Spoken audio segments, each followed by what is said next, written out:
안녕하십니까. 이번 토론회에 사회를 맡은 우기현 원실 도마량 부장관입니다. 노원과 동의 의원님들께서 공동으로 주최하는 토론회에 참석해 주신 모든 분께 진심으로 감사드립니다. 이번 토론회는 창동 3개 신경제지구의 현황 및 진행 과정을 점검하고 조속한 사업 추진과 발전 방안을 모색하기 위해 관계기관 그리고 전문가들의 의견을 듣고자 개최하였습니다. 우선 토론회의 진행 순서를 말씀드리겠습니다. 먼저 참석하신 4분을 소개해드린 후 토론회의 공동 주최자이신 의원님들의 인사 말씀이 있겠습니다. 개회식이 끝나면 기념 촬영을 진행한 후 본격적으로 토론회를 시작하겠습니다. 아울러 토론회는 주제 발표와 지정 토론회 순서로 진행되겠습니다. 그럼 지금부터 창동 3개 신경제지구 추진 현황과 과제를 주제로 토론회를 시작하겠습니다. 네, 그럼 먼저 오늘 토론회 주최자와 참석하신 4분을 소개해드리겠습니다. 오늘 토론회를 주최해주신 김성한 의원님께서 참석하셨습니다. 역시 토론회를 공동 주최해주신 인재근 의원님께서 참석하셨습니다. 역시 토론회를 공동 주최해주신 오기혁 의원님께서 참석하셨습니다. 이어서 오승록 노원구청장님께서 참석하셨습니다. 다음은 김준성 노원구의회 의장님께서 참석하셨습니다. 다음은 노원구의회 노현수 의원님, 안복동 의원님, 강금희 의원님, 오금란 의원님, 김소라 의원님 참석하셨습니다. 계속해서 도봉구의회 이태용 의원님, 강철웅 의원님, 이성민 의원님, 홍은정 의원님, 손혜영 의원님 참석하셨습니다.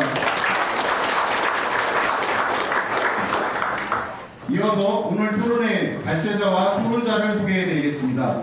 먼저 주제 발표를 해주실 진경원 노원구청 도시계획국장님 참석하셨습니다. 역시 주제 발표를 해주실 이동지 전 도봉구청장님 참석하셨습니다. 다음은 지정 토론을 해주실 이승규 한국바이오협회 부회장님 참석하셨습니다. 네, 역시 지정 토론을 해주실 조금준 의회 부로병역 개방형실험실 구축사업단장님 참석하셨습니다. 역시 지정 토론을 해주실 황동훈 원주의료기기 테크노밸리 전략기획실장님 참석하셨습니다.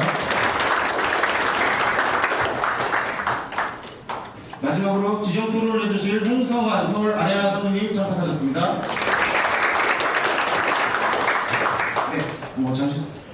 예, 서울시의회 서준호 시의원님 참석하셨습니다.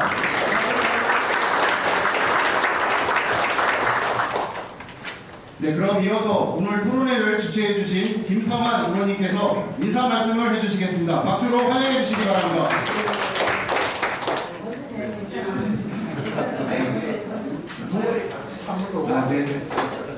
네, 그럼 인재근 의원님께서 먼저 인사 말씀을 해주시겠습니다. 박수로 환영해 주시기 바랍니다.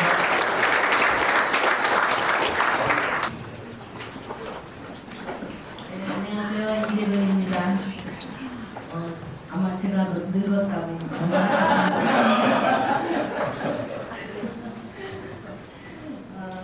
오늘 창동 3개 신경제지구 토론회를 이렇게 공동 주최하게 되어서 매우 기쁘게 생각합니다. 바쁘신데 이렇게 교통이 불편한 여의도도 이렇게 오셔서 감사드리고요. 가장 많이 공부하는 토론해 주셨고 아마 대한민국 제일 나쁜 분인 것 같은데 지금 교수님 대견하느라고 점심 먹을 시간이 없는 줄 알았는데 여기 오셔서 정말 고맙습니다. 모두 참석해 주신 모든 분들 감사드립니다. 창동 상계 신경제지구는 서울뿐 아니라 이 수도권의 동북부 280만의 일자리 문화산업 중심지입니다. 주민들의 기대와 염원이 크기 때문에 국회와 또 민간이 협력하여서 청동 상계 신경제지구가 성공할 수 있도록 만들어야겠습니다. 우리 우리들이 꼭 해야겠습니다. 최선을 다하겠습니다. 고맙습니다. 네, 이 바쁜 시간 쪽에서 참석해 주신 모든 분들께 감사의 말씀 드립니다. 오늘 이 자리에 우원식 의원이 함께 해야 되는데 후쿠시마 오염수 문제 때문에 유럽 출장을 마치는 중 같습니다. 함께 못 가는 점 널리 양해해 주시고요. 우리 고영진 의원도 여러 사정 때문에 함께 못한 점 대신에 죄송하다는 말씀 드립니다. 이 창동 상계 지구는 뭐 여기 계신 분들 잘 아시겠습니다만 서울의 강남북 불균형 발전을 해결하는 아주 상징적인 대역사입니다. 서울이 오랜 기간 팽창에 팽창을 거듭하다가 이제 드디어 사실상 성장을 멈췄습니다. 그 가운데 여전히 강남은 그 배후에 분당, 수원, 기흥, 당정, 평택까지 이어지는 소위 반도체 밸리를 중심으로 해서 대한민국뿐 아니라 세계적으로도 소위 반도체를 중심으로 한 클러스터가 완성되어 있고 거기에 또 소위 네이버를 상징으로 하는 IT도 밀집되어 있는 상태입니다. 갈수록 그 격차가 커져 있는 상황에서 이 한강 이북은 어떻게 발전하는 게 맞냐라고 할 때 우리는 문화와 바이오를 중심으로 해서 새로운 먹거리를 만들어 보자고 수건을 가져온 게 벌써 10수년째입니다. 제 기억으로는 임채정 국회의원님이 초선 국회의원일 때 처음으로 그것을 위한 창동 차량 기지를 다른 데로 이전하자는 얘기를 한 게 벌써 30년 전인데 그때부터 4호선을 옮기는 사업을 시작을 했고 그 4호선을 옮기는 작업이 오랜 진통 끝에 이제 드디어 이사를 가기로 돼서 지금 종점은 옮겨갔고요. 또 노원은 이제 그렇게 변화하는 과정에서 우리 이 자리에 함께하신 우리 이동진 구청장이 현역이진 시절에 박원순 서울시장과 여러 차례 담판을 지어서 그 도봉의 서울시 땅에 소위 2만석 규모의 음악전용극장을 짓자고 하는 그 사업이 하나로 모아지면서 오늘 이 토론회가 개최된 것 같습니다. 사람들의 근데 마음이 참 급합니다. 계획은 발표해놓고 도대체 뭐하고 있냐, 실제로 되긴 되냐, 이 얘기를 계속 하고 있습니다. 올 11월 달에 이제 도봉의 소위 소프 아레나를 정식으로 착공하면 정말 변화가 되는구나. 그 중간에 이제 두 개의 다리가 놓여지고 있는데 그 다리가 결국 이런 역할을 하는구나. 이런 변화가 이제 조금씩 체감이 될 거고 2025년, 6년을 넘어가면 실제 도봉구와 노원구가 이제는 베드타운이 아니라 그야말로 문화와 일자리가 넘치는 지역이 될 거라고 하는 상상이 현실화되는 시점이 올 거라고 보여집니다.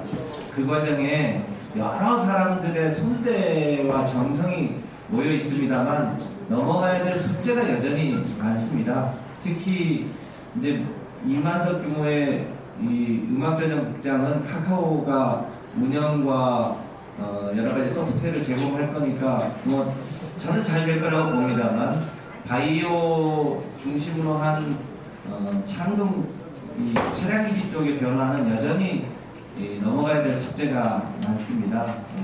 우리 우승록 부총장님과 여러 식구들 오늘 토론 발제해 주실 분들이 이제 그 비전을 오늘 담아 주실 텐데요. 그 내용을 담아서 서울이 강남은 반도체로 발전했다면 강북은 문화와 바이오로 발전하는 새로운 비전이 현실화되는 꿈이 오늘 이 토론의 자리에서 더 연결해지기를 바라고 저도 열심히 함께하겠다는 말씀드립니다. 고맙습니다. 잠시 소개를 못 드린 노원구의 박이강 의원님 참석하셨습니다. 그럼 계속해서 역시 토론회를 공동 주최해 주신 오기형 의원님께서 인사 말씀을 해주시겠습니다. 박수로 환영해 주시기 바랍니다. 네, 오늘 이렇게 함께 해주셔서 고맙습니다. 창동 상계 신경제 지구라는 주제로 이제 노원과 도봉이 함께 하는데 과거에도 이런 식으로 함께 한 적이 있었습니다. 제 기억으로는 2020년 초부터 해서 GTX 지하화가 도봉에서 논란이 있었지만 그 전에 KTX SRT라고 뜨는데 그게 계획 안에 있다가 사라져서 오은식 의원님이 대책위원장이 되고 이동 팀장님이 간사가 되셔가지고 노원 도봉에 또는 의정부나 그 다른 지역까지 포함해서 SRT 그 계획이 무너지는 것을 원상복구하는 활동을 1년 내내 했었고 그때 중심이 노원과 도봉이었습니다. 그리고 이번에 다시 이제 노원과 도봉의 이 현안을 함께 풀기 위해서 이런 자리가 마련되었습니다. 방금 김성원 의원님 말씀하셨지만 이 명동, 종로 이게 중심이 있고 그 뒤로 여의도가 있다, 강남이 있다가 이런 게 서울의 중심지라고 그러는데 이제 서울이 워낙 커져서 중심이 잘 만들어진다. 그래서 지난 10년 동안의 성과로 이 창동 3개를 동북 사업의 경제 중심으로 만들어 보자는 계획을 사회적으로 합의를 해놨습니다. 일정 정도의 행정 절차가 진행되고 그러면 보다 속도감 있게 이 누가 책임을 지고 행정을 추진하던 그와 상관없이 제대로 추진되길 바란다. 그런 게 지역에 많은 분들의 말씀이 있었습니다. 그런 걸 중간에 한번 점검할 필요가 있다는 차원에서 오늘 세미나를 개최하게 되었습니다. 그리고 오늘 토론회 과정에서 진행되는 게 여기 노원구청에서 오셨고 서울시에서 오신 걸 알고 있고 도봉구청에서 오신 걸 알고 있는데 늘 이 주민들 입장에서 정당과 상관없이 일을 추진하는 사람들이 많고 그런 마음을 함께 안고 같이 갔으면 좋겠다라는 말씀을 전합니다. 다시 한번 감사합니다. 그럼 마지막으로 오순로 노원구청장님께서 인사 말씀을 해주시겠습니다. 박수로 환영해 주시기 바랍니다. 네, 감사합니다. 때마침 기원 5분께서 서울시 시당 정책위원회에서 같이 이 문제를 좀 주목해 주시고 토론 공론화시켜서 너무 감사합니다. 실제로 저는 좀 요즘 외로웠습니다. 네, 이동주 청장이 안 계시니까 혼자서 모든 걸 고민해야 되고 서로 이야기할 수가 없어서 지금 벌써 동북권에 도봉 창동 변화가 시작됐습니다. 그러니까 시드큐브 창동이라든가 창동 쪽은 나우론에 또 만들어졌고 GTX 신호선이 내년에 상반기에 착공이 시작이 되죠. 그 다음에 어제 이제 광운대 역세권 개발, 현대산업개발에서 3,000세대 주상복합 호텔 쇼핑몰까지 하겠다는 발표가 났어요. 그것도 내년 상반기에 착공을 하게 됩니다. 차량기지하고 면허시험장 쪽 남아있는데 이게 면허시험장이 원래 의정부 장암역으로 자기가 했다가 작년 의정부 시장이 바뀌면서 백지화하는 바람에 이게 조금 흔들리고 있습니다. 그래서 이 틈에 이제 차량기지를 바이오 단지가 아닌 다른 단지로 한번 만들어 보려고 하는 약간의 시도들이 지금 꿈틀꿈틀 거리고 있어서 근데 이게 만만치 않은 세력들이어서 이걸 어떻게 극복을 해야 될까 굉장히 고민하고 있었는데 때마침 국회에서도 이렇게 여기에 대해서 다시 공론화하고 점검하고 방향에 대해서 서로 공유하는 자리를 만들어준 것만으로 저는 천군만마를 얻은 것 같습니다. 오늘 서로 공유하고요. 이 방향이 다시 한번 옳다는 것 각오를 가지고 이 경제지구가 좀 더 발전할 수 있도록 같이 힘을 모으는 그런 소중한 자리가 되길 바라겠습니다. 고맙습니다. 노원 도봉 주민 여러분 안녕하십니까? 노원을 국회의원 우원식 의원입니다. 창동 상계 신경제지구 국회 정책토론회 개최를 진심으로 축하드립니다. 제가 더불어민주당 후쿠시마 오염수 해양투기 저지 총괄대책위원회 상임위원장을 맡고 있습니다. 그래서 일본의 오염수 방류의 부당성을 알리기 위해서 유럽의 IMO와 UN 인권이사회에 방문하게 되어 있습니다. 그래서 오늘 아침에 유럽으로 출국을 했기 때문에 부득이하게 영상으로 인사드리게 되었습니다. 정말 아쉽습니다. 꼭 여러분들 함께 머리를 맞대는 이 자리에 있어야 되는데 그렇지 못한 것 정말 아쉽게 생각합니다. 우리 국민의 안전이 걸려 있는 만큼 일본의 후쿠시마 오염수 방류 저지에 최선을 다하고 성과를 내고 돌아오겠습니다. 우리 동네 노원구는 서울 시내 최초의 신도시입니다. 하지만 주택 공급 목적으로 만들어진 베드타운 성격이 강해서 그동안 일자리 창출과 신산업 개발에 여러 어려움을 겪어왔습니다. 그 때문에 지역의 인구 증가와 함께 도시 기능과 상권을 활성화하여 자족성을 기르는 그런 선순환을 가져오는 개발에 대한 필요성이 오랫동안 제기되어 왔습니다. 저는 이를 위해서 지난 1991년부터 7만 5천 평에 달하는 창동 차량기지와 도봉면허시험장 부지를 개발해야 한다고 주민 여러분들과 함께 크게 주장하기도 했습니다. 이 부지는 서울의 마지막 남은 대단위 개발지구입니다. 수도권 동북부 320만의 중심이자 8만 개 일자리가 창출되는 이 사업이 완료되면 수도권 동북부 지역 일대가 완벽하게 탈바꿈하게 될 것입니다. 동북권 발전을 위해서 꼭 필요한 이번 토론회를 함께 개최해 주신 도봉노원의 국회의원 여러분들과 관계자 여러분들께 감사의 말씀을 드립니다. 창동 상계 신경제지구가 우리 노원 지역 주민들의 주거 환경을 개선하며 공공성을 높이는 사업이 될 수 있도록 저도 최선을 다하겠습니다. 창동 상계 신경제지구 화이팅! 안녕하세요. 노원갑 국회의원 고영진입니다. 오늘 창동 상계 신경제지구 추진 현안과 과제라는 주제로 토론회를 주최하게 되어 매우 뜻깊게 생각합니다. 오늘 이 자리에 함께해 주신 노원구, 도봉구 주민 여러분 진심으로 환영합니다. 창동역과 노원역을 중심으로 우리 노원구와 도봉구가 서울 동북부의 중심지가 될 기회를 맞이하고 있습니다. 광역 급행열차인 GTX가 정차하고 문화공연시설 아레나가 건립되고 또 바이오메디컬 단지로 변화를 시도하고 있는 창동, 상계, 신경제지구를 향한 기대가 모아지고 있습니다. 저희 지역구인 노원구 월계동의 광운대 역세권 개발사업 추진 등과 함께 노원구와 도봉구의 수건 사업들이 하나씩 단추를 끼워가고 있습니다. 이런 변화가 이루어진다면 노원구와 도봉구는 서울 동북부의 대표적인 경제지구이자 문화 허브 도시로 자리매김하게 될 것입니다. 오늘 토론회를 함께 주최하는 우원식, 인재근, 김성환, 오기영 의원님과 함께 저 역시 창동 상계 신경제지구의 성공과 발전을 위해 힘을 보태겠습니다. 오늘 토론회를 통해 주민 여러분의 의견이 더 많이 반영되고 더 나은 추진 방안이 도출되기를 기대합니다. 자리를 빛내주신 모든 참석자 여러분께 다시 한번 감사 인사드립니다. 고맙습니다. 창동 상계 신경제지구 화이팅! 도봉구, 노원구 화이팅!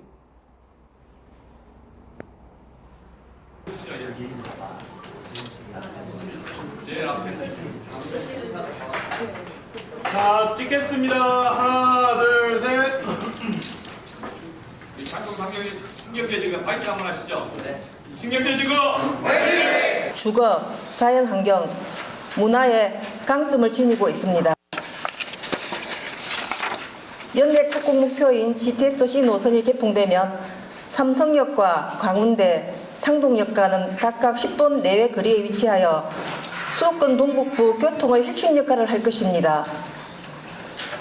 관내 7개 대학과 우수한 학군을 보유한 서울의 대표적 교육 중심지이고 오래된 노후 아파트는 9월 현재 43개소가 안전진단을 완료하여 속도감 있는 재건축 재개발 사업을 추진하여 명품 주거단지로 거듭날 것입니다. 수락산, 중랑천, 경춘선 힐링타운 등 서울 내 천혜 자연환경을 지니고 있으며 또한 수제맥주축제, 음악회를 비롯한 다양한 문화축제와 문화예술회관, 기차마을 등 다양한 문화공간을 보유한 내일이 더 기대되는 문화도시입니다. 다만 이러한 강점들에 비해 다소 아쉬운 점들도 있습니다. 업무시설 비율은 3.9%로 서울 내 최저 비율로 일자리가 부족한 상황이며 인구도 전반적으로 감소 추세입니다. 이러한 여건하에 우리 지역에는 창동 차량기지 일대의 약 25만 제곱미터의 대규모 가용부지가 있습니다. 지금 우리에게 가장 필요한 것은 부족한 일자리 창출을 위해 수도권 동북부에 고부가가치 산업인 바이오 산업단지를 만들어가는 일입니다.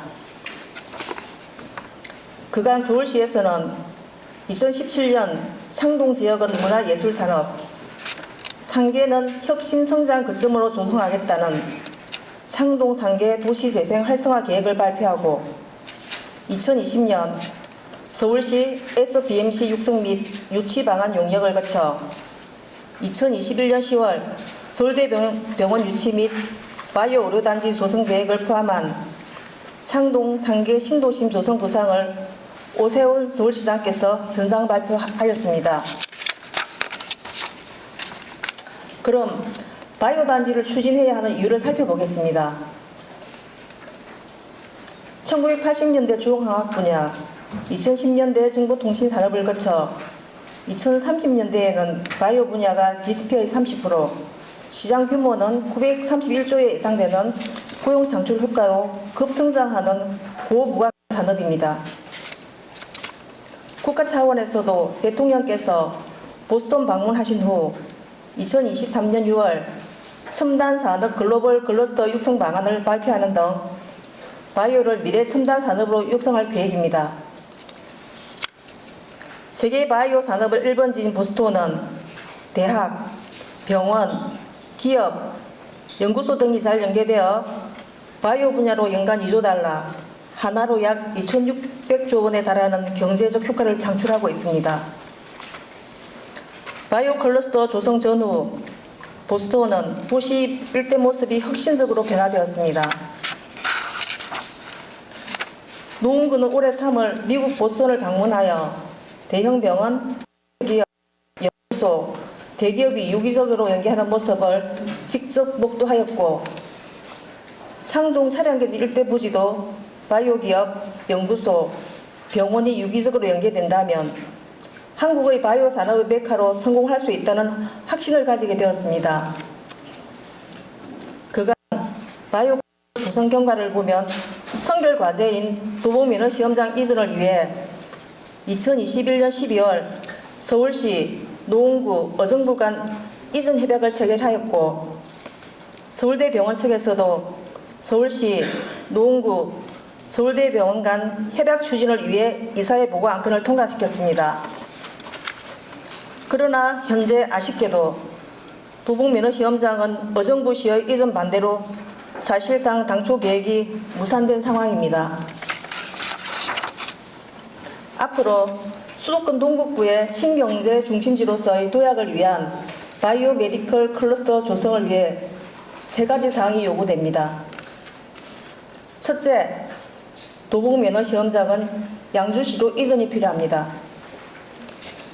둘째, 기업과 병원 유치를 위해 토지 저가 공급, 소세 감면 등 대책 마련이 필요합니다. 셋째, 바이오 메디컬 클러스터 조성을 위한 일관성 있는 계획 추진이 필요합니다. 도봉면허 시험장은 사설학원 이용, 서울 인구 감소 등으로 이용자가 지속적으로 줄어들고 있으며 시설 또한 30년 이상 경과하여 노후화되었습니다. 반면 경기 북부 지역은 신도시 조성으로 인구가 증가하는 추세로 이들 지역 주민의 이용 편의를 위하여 양주시로 이전이 필요합니다. 마곡 산업단지의 주요 성공 요인을 보자면 사업 초기 단계에서부터 일관된 의지를 가지고 지속적으로 추진하였으며 앵커 기업인 대기업이 초기 입주토록 하고 이후 관련 중견, 중소기업 등이 차례로 입점하는 스노볼링 효과로 기업체 입주를 유도하였습니다. 이와 더불어 조성원가의 부지 제공 및 세제 혜택 지원과 적극적인 기업 홍보 등을 노력을 통해 성공적인 단지 조성을 이끌어내었습니다. 이러한 성공 요인 등을 우리 지역에도 적극 반영하여 수도권 동북부 신경제 중심지로서의 도약뿐만 아니라 국가 백년지기를 이끌어갈 미래 성장 동력으로 바이오 클러스터의 계속적인 추진이 필요합니다. 이어서 2분 30초 분량의 서울 논 바이오 메디컬 클러스터 홍보 동영상을 시청하시겠습니다. 첨단산, 대중문화를 선도하는 세계 10위 경제 상징국 대한민국의 수도, 동아시아 중심 도구에 위치한 국제도시 서울. 서울은 B5 의료기관들을 중심으로 세계에서 가장 많은 임상시험이 이루어지는 도시로서 뛰어난 R&D 역량을 바탕으로 바이오 산업의 핵심 동력이 될 서울원 바이오메디컬 클러스터를 조성 중입니다.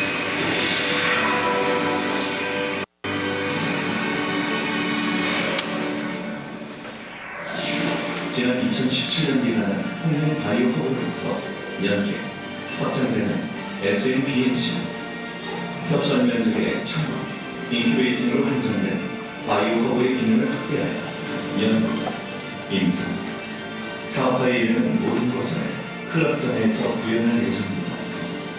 SNBMC가 입지할 서울 의원은 수도권 동북부 약 480만 인구권의 중심 도시로 광역 고속철도 등 혈행교통과 6개 대학이 밀집한 대표적 교육도시입니다.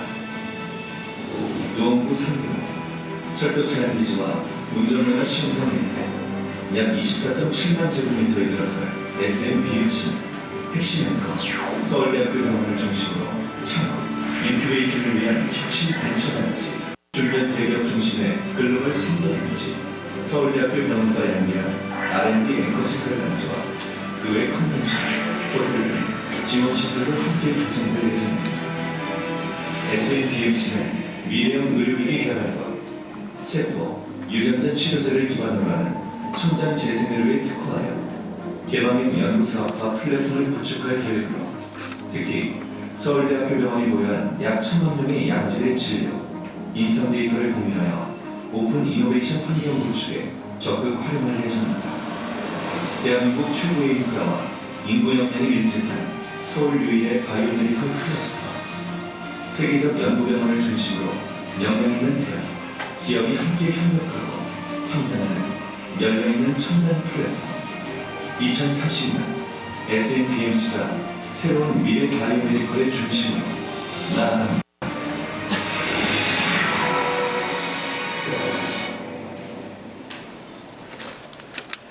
영상에서 보신 바와 같이 바이오 클러스터를 중심으로 한 창동 상계 지역의 신경제 중심지 조성을 통한 지역의 눈부신 발전을 기대하며 이상으로 설명을 마치겠습니다. 감사합니다.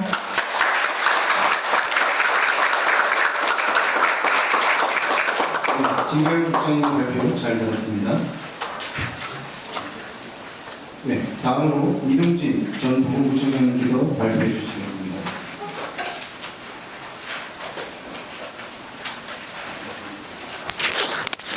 네, 여러분 반갑습니다. 오랜만에 이런 자리에서 마이크를 잡게 돼서 떨리기도 하고 또 넥타이도 정말 오래간만에 매봤습니다. 창동 상계 신경제 중심지 조성 사업이라는 이름으로 해서 정말 오랜 기간 동안 양 지역의 주민들과 또 의원들을 비롯해서 구청장님들 상당히 많은 노력을 해왔었습니다. 일부는 진척이 되어 있고 또 일부는 여러 가지 아직도 과제로 남아있는 일들이 상당히 많은 것 같습니다. 오늘 이 자리가 되돌아보면서 또 앞으로 이런 문제들을 남은 과제를 어떻게 해결할지 논의하는 매우 의미 있는 자리가 됐으면 좋겠고요. 그러면 시작하도록 하겠습니다.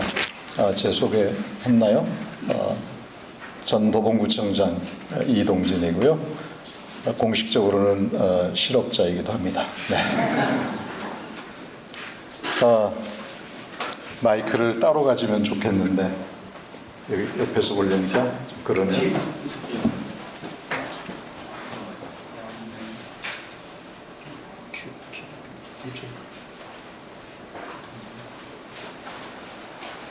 네, 창동 상계 신경제 중심지 조성사업 이렇게 해서 지금까지 와 있는데요. 포인트가 없으니까 좀 불편하긴 합니다만 여기 보시는 대로 중심지 지역이 나와 있습니다. 중랑천을 사이에 두고 상계 지역과 창동 지역 양쪽을 어떻게 개발할 것인가 라고 하는 논의를 오랫동안 해왔는데요. 그런 논의의 결과가 최초로 구체화된 것이 2017년이죠. 제목에 나와 있다시피 창동 상계 도시재생 활성화 계획을 서울시가 고시를 하게 되는데 그 전에 국토부에서 도시재생과 관련한 공식적인 이름을 잘 생각이 안 나는데 특화 지역은 공모를 했었어요. 전국적으로 여러 지역에서 공모에 응했고 그 중에 우리 창동 3개 지역이 이 활성화 지역으로 선정이 됐습니다. 그 내용 중에 중요한 것이 도시 경제 기반형이라고 하는 것입니다. 그때 선정된 여러 지역의 이 도시재생 특별 지역이 그 중에 도시 경제 기반형은 이 창동 3개가 하나였어요. 유일하게. 그 정도로 이러한 사업들이 완료됐을 때 경제적 파급 효과가 상당히 클 것이다 라고 하는 것을 중앙정부가 인정했기 때문인 것이죠. 조금 이따 말씀드리겠습니다만 이렇게 되는 과정에서는 2030 서울 플랜이라고 하는 이 도시기본계획, 서울시의 도시기본계획이 확정이 되면서 이 양 지역이 기존의 생활권, 그러니까 서울시의 이 도시계획 상위계획에서는 매우 하위에 있다가 2030 서울 플랜으로 인해서 광역중심지로 승격이 됩니다. 이렇게 되면서 이 지역이 발전할 수 있는 도시계획상의 어떤 기본적인 구도가 잡힌 것이죠. 다음. 네, 그렇게 해서 창동 지역은 지금 여러 가지 사업들이 활발하게 진행이 되고 있습니다. 이미 완공돼서 운영되고 있는 창동 아우르네 또는 시리큐브 창동은 지난 얼마 전에 여기도 완공이 됐습니다만 49층의 창업 및 오피스 건물 그리고 16층의 업무 공간 이렇게 해서 자리를 잡아가고 있고요. 완공이 됐습니다. GTX C노선 여러분 다 아시다시피 현재 진행 중에 있고요. 서울 아레나 복합시설, 서울 아레나는 10월 말 내지 11월 초에 착공할 예정으로 준비 중에 있고요. 로봇 AI 과학관, 요즘에 AI 시대라고 하는데 로봇 인공지능 과학관이 곧 준공 예정에 있습니다. 지금 마무리 공사를 하고 있는 중이고요. 서울 사진미술관은 로봇 과학관보다는 조금 늦게 준공할 예정으로 지금 공사 중에 있습니다. 넘어갈까요? 좀 전에 말씀드렸다시피 이 지역 일대가 이렇게 상당한 정도의 기대감을 갖고 발전할 수 있는 토대를 마련한 것이 2030 서울 도시 기본계획입니다. 2014년에 만들어졌는데요. 네모 박스 안에 보다시피 서울시의 도시 기본계획에는 12개의 지역 중심 그리고 그 다음에 7개 광역 중심 그리고 3개의 도심 이렇게 기본계획상 그 지역의 위상이 다르게 설정이 되어 있습니다. 3개 도심은 한양, 도성, 종로를 중심으로 한 그리고 영등포, 여의도가 또 하나의 도심으로 그리고 강남이 도심으로 이렇게 되어 있고요. 여기에는 그 도심이라고 하는 위상에 걸맞는 여러 가지 건축계획이나 도시계획이 상당한 정도의 혜택이 있는 것이죠. 도봉구나 강북구, 그러니까 창동 3개 지역은 그 다음 바로 밑에 위상인 7광역 중심으로 이때 기본계획이 확정이 됩니다. 도시기본계획이라고 하는 것은 도시계획상에 있어서 최상위 계획, 그러니까 헌법이 있고 법률이 있다시피 이 도시기본계획이 있고 그걸 중심으로 해서 도시계획이 짜여진다는 거죠. 자, 다음. 네, 이렇게 해서 출발한 이제 서울 아레나. 이 서울 아레나는 창동 3개 지역, 3개 신경제 중심지 조성 사업의 핵심이자 출발점이 되기도 했습니다. 지금 조감도가 나와 있는데 오른쪽에 중랑천 그리고 왼쪽에는 창동역이 있습니다. 앞에는 개방적인 효과를 보이기 위해서 잔디광장으로 구성이 되어 있고요. 오른편은 중랑천변으로 넓은 데크라기보다는 상당히 큰 데크를 만들어서 중랑천을 조망할 수 있고 그 위에서도 여러 가지 행사가 가능한 이런 형태입니다. 바로 건너편에 지금 이제 차량기지가 있는데 그쪽의 향후 개발 계획을 염두에 두고 아까 말씀하신 것처럼 두 개의 교량이 공사를 지금 진행하고 있습니다. 네, 여기까지 오는데 순탄치가 않았습니다. 상당히 많은 우여곡절과 절차가 있었습니다. 2012년 3월 26일 날 제가 박원순 시장을 만나서 서울시의 아레나 공연장 건립을 최초로 제안을 했습니다. 처음부터 오케이 할 리가 만무하죠. 매우 부정적인 시각으로 답변이 있었고 매우 화가 났습니다. 김성환 의원님 계시는데 그때 없는 돈 빌리기 한번 뭉쳐서 서울시 각각 대응을 하려니까요. 아예 저기가 신경도 안 써요. 그래서 우리도 몸집을 좀 키우자 해서 12년 5월 15일 날 동북사구 발전협의회라는 걸 만듭니다.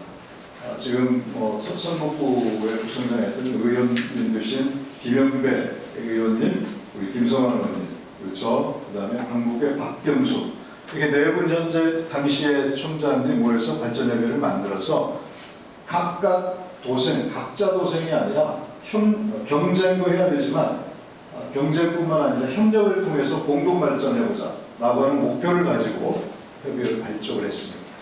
그리고 9월 25일 날, 그해 9월 25일 날 발전협의회 명의로 서울시의 서울 아레나를 공동으로 건립을 공동 제안을 하게 됩니다.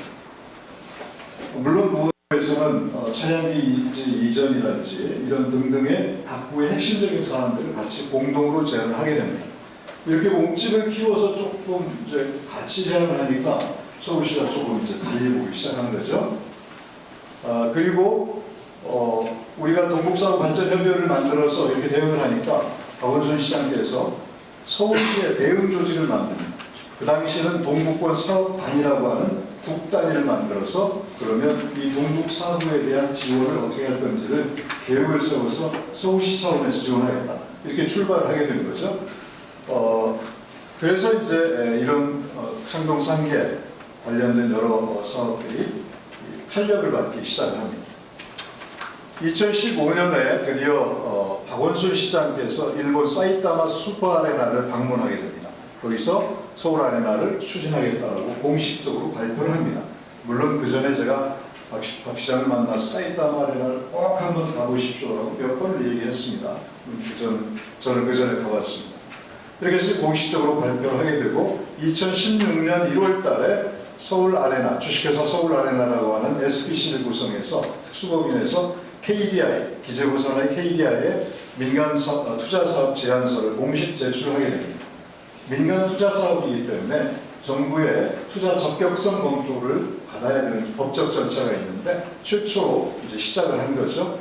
그러나 순탄치가 않았습니다. 그 당시 박근혜 대통령이 집권하고 있었던 시기고 매우 부정적으로 이 사안을 보고 있어서 거의 부적격한 판단하기 직전이었는데 불행인지 다행인지 몰라도 17년 3월에 탄핵이 됩니다. 그리고 17년에 대선이 있었는데 문재인 후보의 주요 공약에 이 사안이 반영이 되고 그해 정부가 구성이 된 다음에 국정운영 100대 과제까지 이렇게 포함됩니다.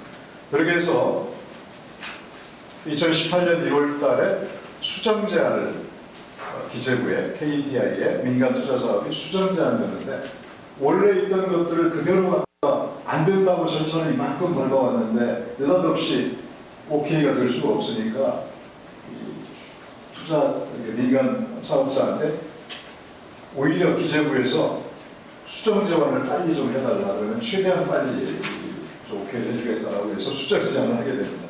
그리고 그해 마지막 날에 적격성 검토에 적격 통보가 이루어지게 됩니다. 만 3년 만에 이런 민간 투자에 관련한 심사 정부의 그 민간 투자 적격성 검토가 통과가 된 거죠. 그 이후에도 수많은 서울시의 또는 중앙정부의 행정 절차가 진행이 됐습니다. 아래와 같은 넘겨주시죠. 그래서 10월 말 11월로 잡혀 있다가 최근에는 10월 말쯤으로 땡겨서 하겠다라는 이야기가 있는데 홍성환 사모님 맞습니까? 열심히 수준 중에 있습니다.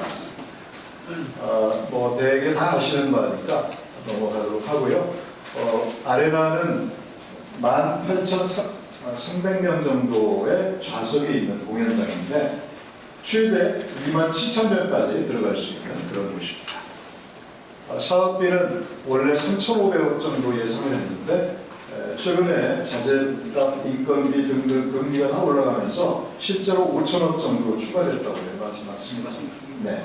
그래서 카카오에서 이미 자본금을 1,000억으로 확보해 놓은 상태입니다.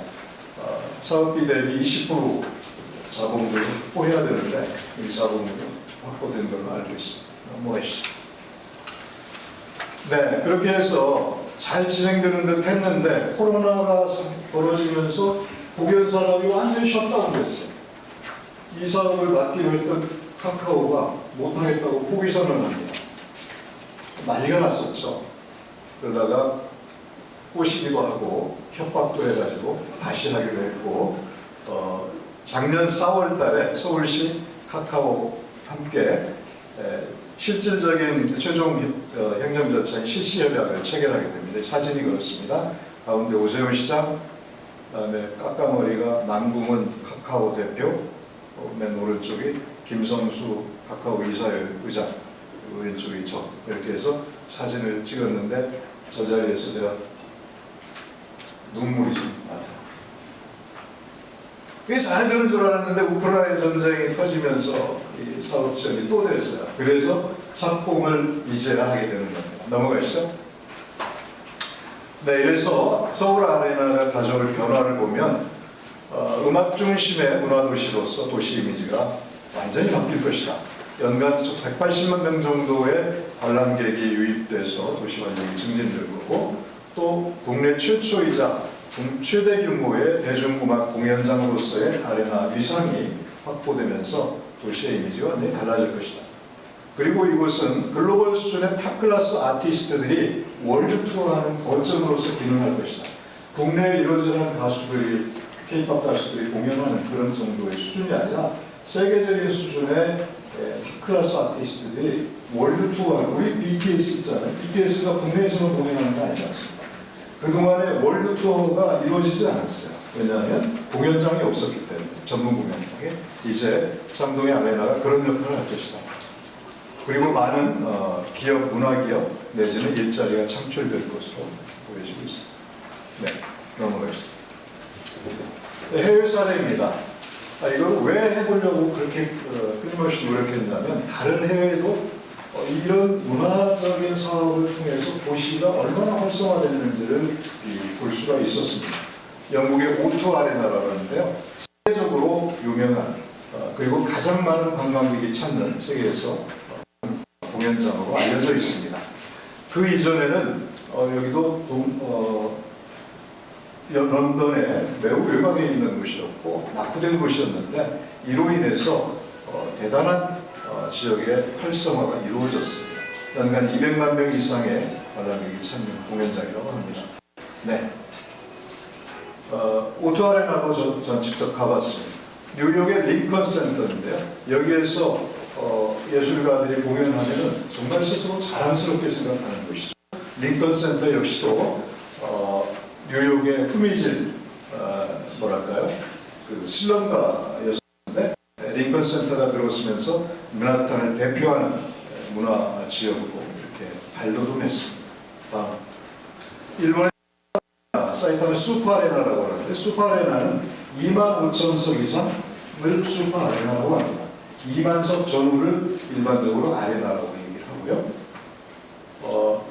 이 사이타마 슈퍼 아레나를 제가 방문을 했었는데 왜 갔냐면요. 우리 창동 노원지와 매우 유사합니다. 창동 차량기지가 있다시피 사이타마의 차량기지를 이전하고 세웠던 곳입니다. 그리고 동부간선도로와 같은 고속도로가 옆에 있고요. 그 다음에 전철역, 우리 전철역에 있다시피 바로 여기 있는 그런 곳입니다. 사이타마 아레나는 27,000석인데 최대 규모 37,000명까지 입장할 수 있는, 관람할 수 있는 대규모 공연장입니다.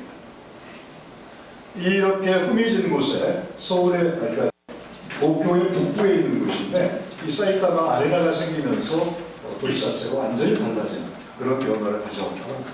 네. 네, 관련된 영상 간략히 좀 보도록 하겠습니다.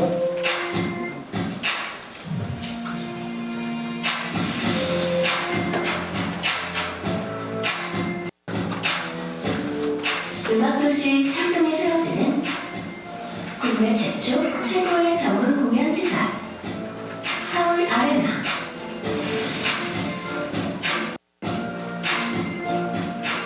글로벌 문화도시 서울을 향한 위대한 첫걸음이 시작됩니다.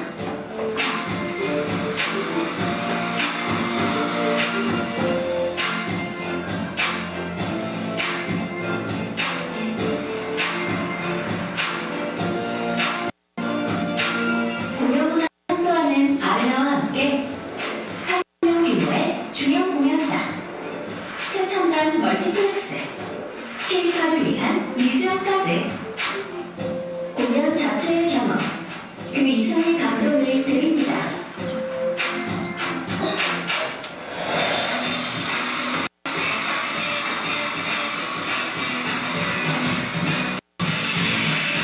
(1만 8천 녀석의) 초대형 아레나. 나갈 수 있는 네, 시간이 많지 않기 때문에 아레나라고 하는 것은 우리나라의 공연장은 대부분 보면 이렇게 앞에가 무대가 있고 사람들이 다 앞을 쳐다보고 보는 게 일반적인 우리나라의 공연장의 모습입니다. 아레나 공연장이라는 아레나라고 하는 것은 이 로마에 가면 콜로세움 있잖아요. 뭐라고 그러나요? 격투하는 거기에 이제 도움을 씌운 거나 마찬가지라고 보면 됩니다. 가운데에 무대가 있습니다. 그래서 이 관객들은 삥 무대를 둘러싸고 보는 게 볼 수 있도록 하는 게 아레나고요. 몰입도가 일반 우리나라의 공연장과는 완전히 달라요. 그리고 조명과 내지 음향기기 이런 것들은 모두 다 천정입니다. 이런 형태의 건축물 아레나라고 하고 우리나라에서는 최초로 지어지는 겁니다. 나머지 지금 추진되고 있는 것들은 간략하게 그냥 설명하고 마무리하도록 하겠습니다. 시드큐브인데요. 원래 창업 및 문화산업단지로 시작을 했습니다.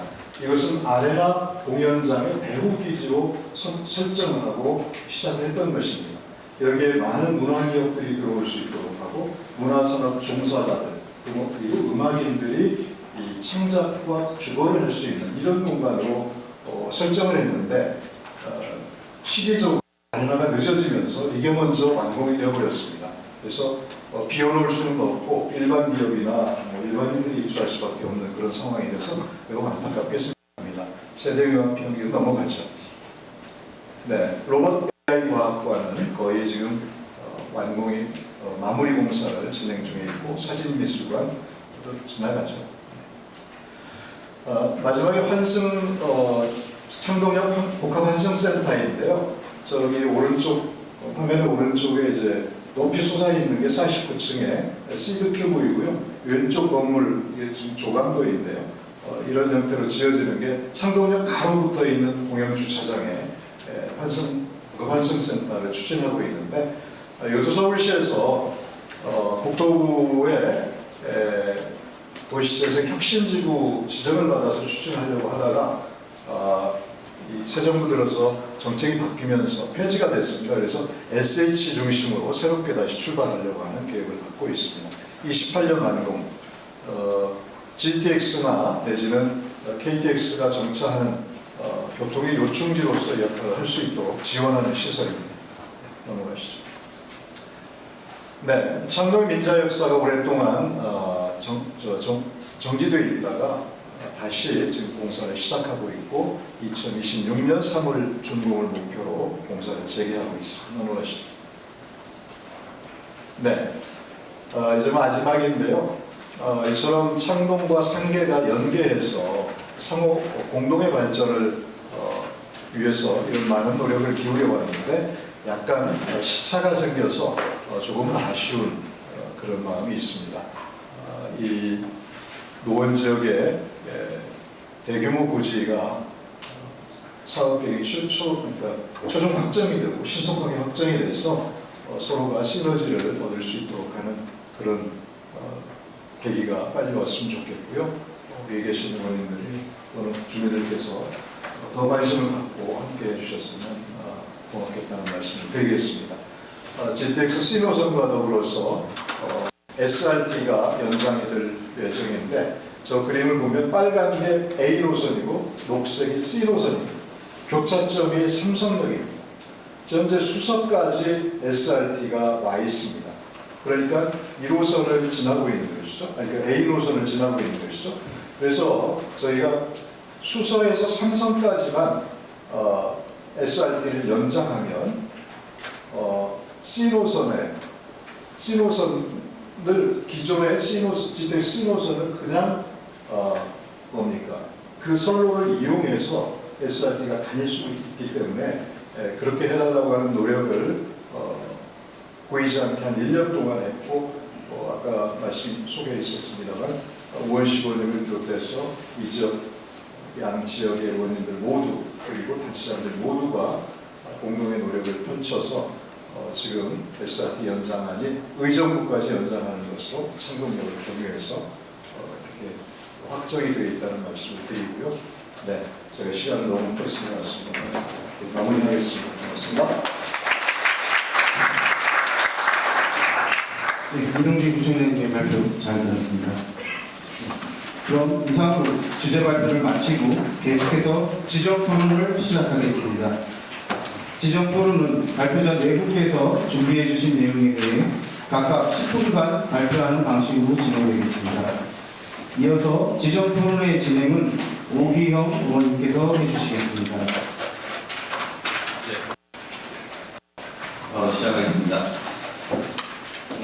두 분이 발제 내용들이 여러 가지 새로운 내용보다 기존에 대부분 알고 계시는 내용입니다. 보다 지금 토론에 참여하시는 분들은 요즘 진행 상황이라는 쟁점이나 현황들, 과제들을 좀 설명해 주셨으면 좋겠다 싶습니다. 먼저 이승규 바이오협회 부회장님께 마이크 드리겠습니다. 부탁드리겠습니다. 네, 안녕하세요. 서울까지 이승규입니다. 제가 5년 전서부터 아마 서울시장 관 자체에서 이번 창동 지역 차량들이랑 부지에 혁신적인 산업으로 나올 수 있도록 하는 회의를 그렇게 오래 했는데 이렇게 하나도 진행이 안 되는 걸 진짜 모르겠습니다. 근데 지금은 이렇게 좀 가공연할 때가 아니라고 하면 이과에 관련된 문화와 코드가 되게 창의적인 코드이기 때문에 아마 이제 그 노원이라고 하는 그 지역 자체가 약간 좀 발전이 좀 더 해야 되는 이제 그런 관점에서 봤을 때는 좀 더 젊은이들이 오고 어떤 기술들이 발전을 하면서 그 도시가 발전할 수 있는 큰 두 개의 아이템이라고 생각합니다. 그런데 왜 많은 분들이 바이오를 하냐면은 전 세계적으로 지금 산업이라고 하는 것이 IT 산업과 BT 산업 이 두 가지를 육성하기 위해서 많은 노력을 하고 있습니다. 특히 미국도 그렇고 일본도 그렇고 중국도 그렇고 영국도 그렇고 바이오 산업을 육성하기 위해서 아주 많은 노력을 합니다. 근데 왜 바이오 산업을 왜 육성을 해야 되냐면 바이오 산업이 단순하게 사업의 의미를 갖는 것이 아니고요. 바이오라고 하는 거는 환경을 개선할 수 있는 문제가 있는 거고 당연하게 뭘 개발하면서 건강을 좋아지게 하는 부분도 좀 있고 또 하나는 뭐냐면 이 바이오 산업을 육성하게 되면 바이오 산업이라고 하는 게 생태적으로 벤처가 그 기술을 개발을 하고 그 개발된 게 더 커질 수밖에 없는 구조거든요. 그렇다면은 그 벤처가 들어오기 위해서는 젊은 사람들이 들어올 수밖에 없습니다. 그 다음에 벤처가 좀 발전을 하려면 다른 대기업들이 들어오게 되고 병원이 들어와야 되고 그 다음에 서비스 산업들이 들어와야 하기 때문에 어떤 코어 산업으로 가장 혁신적인 산업입니다. 그렇기 때문에 아주 많은 나라에서 이제 바이오를 진행하려고 하는데 바이오를 크게 이제 한 4가지 정도의 분야로 본다면 기술적인 부분은 자세한 거니까 제가 말씀드리기 좀 그렇고 이 바이오 산업이라고 하는 것이 일반적으로 IT 산업이나 자동차 산업들이 고용 유발 개수라고 하죠. 한 산업이 발전했을 때 몇 명을 직원으로 하여할 수 있는지에 관련된 부분에 지표가 있는데 그게 고용 유발 개수라고 합니다. 근데 자동차와 IT 같은 경우는 0.7 내지 1.0 사이가 고용 유발 개수입니다. 근데 바이오는 1.5 정도가 됩니다. 결국은 말은 뭐냐면 바이오 산업에 들어와서 어떤 산업으로 정착을 하는 과정에서 고용 유발 개수가 늘어나기 때문에 그 도시는 고용이 늘어나기 때문에 발전할 수밖에 없는 그 상황이 되는 거고요. 또 하나는 뭐냐면 바이오 산업은 제조가 아닙니다. 제조가 아니기 때문에 어떤 기술을 가지고 발전하기 때문에 아주 복잡한 흔히 말하는 가치사슬이라는 걸 가지고 있습니다. 이게 뭐냐면 여러 분야가 같이 와야지 발전할 수밖에 없는 구조거든요. 그러면은 이 말은 뭐냐면 우리가 노원의 상계 지구의 바이오 섹터, 어떤 바이오에 발전할 수 있는 큰 자리를 마련해 준다고 한다면 일로 들어오는 많은 기업들이나 많은 기술들이 있을 수밖에 없다는 거죠. 그러면은 생태계가 되게 아주 활발하게 되는 큰 영향을 주고 있습니다. 그래서 대부분의 바이오는 메가시티에서 활성화됩니다. 미국 같은 경우 샌프란시스코나 보스턴 같은 경우 많은 분이 다녀오셨겠지만 보스턴 클러스터 같은 경우도 많은 병원과 학교와 여러 기업들이 같이 있는 메가시티거든요. 근데 지금 우리나라에서 많은 이제 바이오 클러스터를 만들고 노력을 합니다. 근데 많은 클러스터를 만드는데 지방에서 많이 하는 부분이 분명히 있는데 이건 약간 제한적인 부분이 분명히 있죠. 왜냐하면 이런 혁신 기술이 들어와서 어떤 클러스터를 형성하기 위해서는 거기에 해당하는 인력이라든지 기술이라든지 여러 가지 서포트들이 필요한데 그런 것들이 지방에서 하기에는 좀 한계성이 있다는 겁니다. 그래서 이러한 바이오가 들어오기 위해서는 메가시티와 같은 서울의 구조가 제일 필요한데 이제 특히 강남 같은 경우는 이제 아무래도 그 수도권 밑쪽은 이제 반도체 쪽이라든지 IT 쪽이 좀 육성한다고 한다면 강북 같은 경우는 요새 바이오를 가지고 새롭게 떠오르는 어떤 뭐 유전체라든지 요새 코로나 때문에 아마 뭐 메신저 RNA라는 건 얘기는 워낙 많이 들으셨을 텐데 그 메신저 RNA에 관련된 핵심 기술이 바이오 기술입니다. 그 모더나라라고 하는 그 회사는 메신저 RNA 백신을 가지고 세계 10대 기업의 아주 큰 회사가 됐었거든요. 근데 결국 그거는 뭐냐면 혁신 기술들이 들어오면은 이렇게 될 수 있는 가능성이 크다고 하는 거죠. 그래서 바이오 산업이라고 하는 그런 특장점을 가지고 있습니다. 그럼 이제 우리나라 지금 상황은 어떠냐? 우리나라 상황은 지금 2020년도 기준을 보면 한 43조 원의 그 전체 시장 규모를 가지고 있습니다. 그리고 이건 우리 전 세계로 봤을 때 한 1.8%에서 2.0% 정도밖에 비중을 하지 않는데 우리나라 정부에서는 2030년까지 이게 한 1000조 정도의 규모로 육성을 하겠다라고 하는 그 비전을 내세웠거든요. 결국 그렇다면은 자본이 투여될 수밖에 없고 미리 준비가 되어 있는 그 지역들은 그 자본의 혜택을 받으면서 기술을 산업을 발전시킬 수 있는 그 동력이 분명히 필요한 거고요. 또 하나는 GDP 비중의 2%에서 32%까지 증가를 시키겠다고 했습니다. 그래서 결국은 뭐냐면 이 말은 정부도 바이오 산업을 일으키기 위해서 큰 어젠다를 던진 겁니다. 근데 이 어젠다를 잡기 위해서 많은 지자체들이 바이오 산업을 육성하려고 하고 있습니다. 그래서 아까 모두에 제가 말씀드렸듯이 이렇게 좌고우면할 때가 아니고요. 뭐든지 뭐 당과 뭔가 다 떠나서 이 노원 상계라고 하는 그 지역에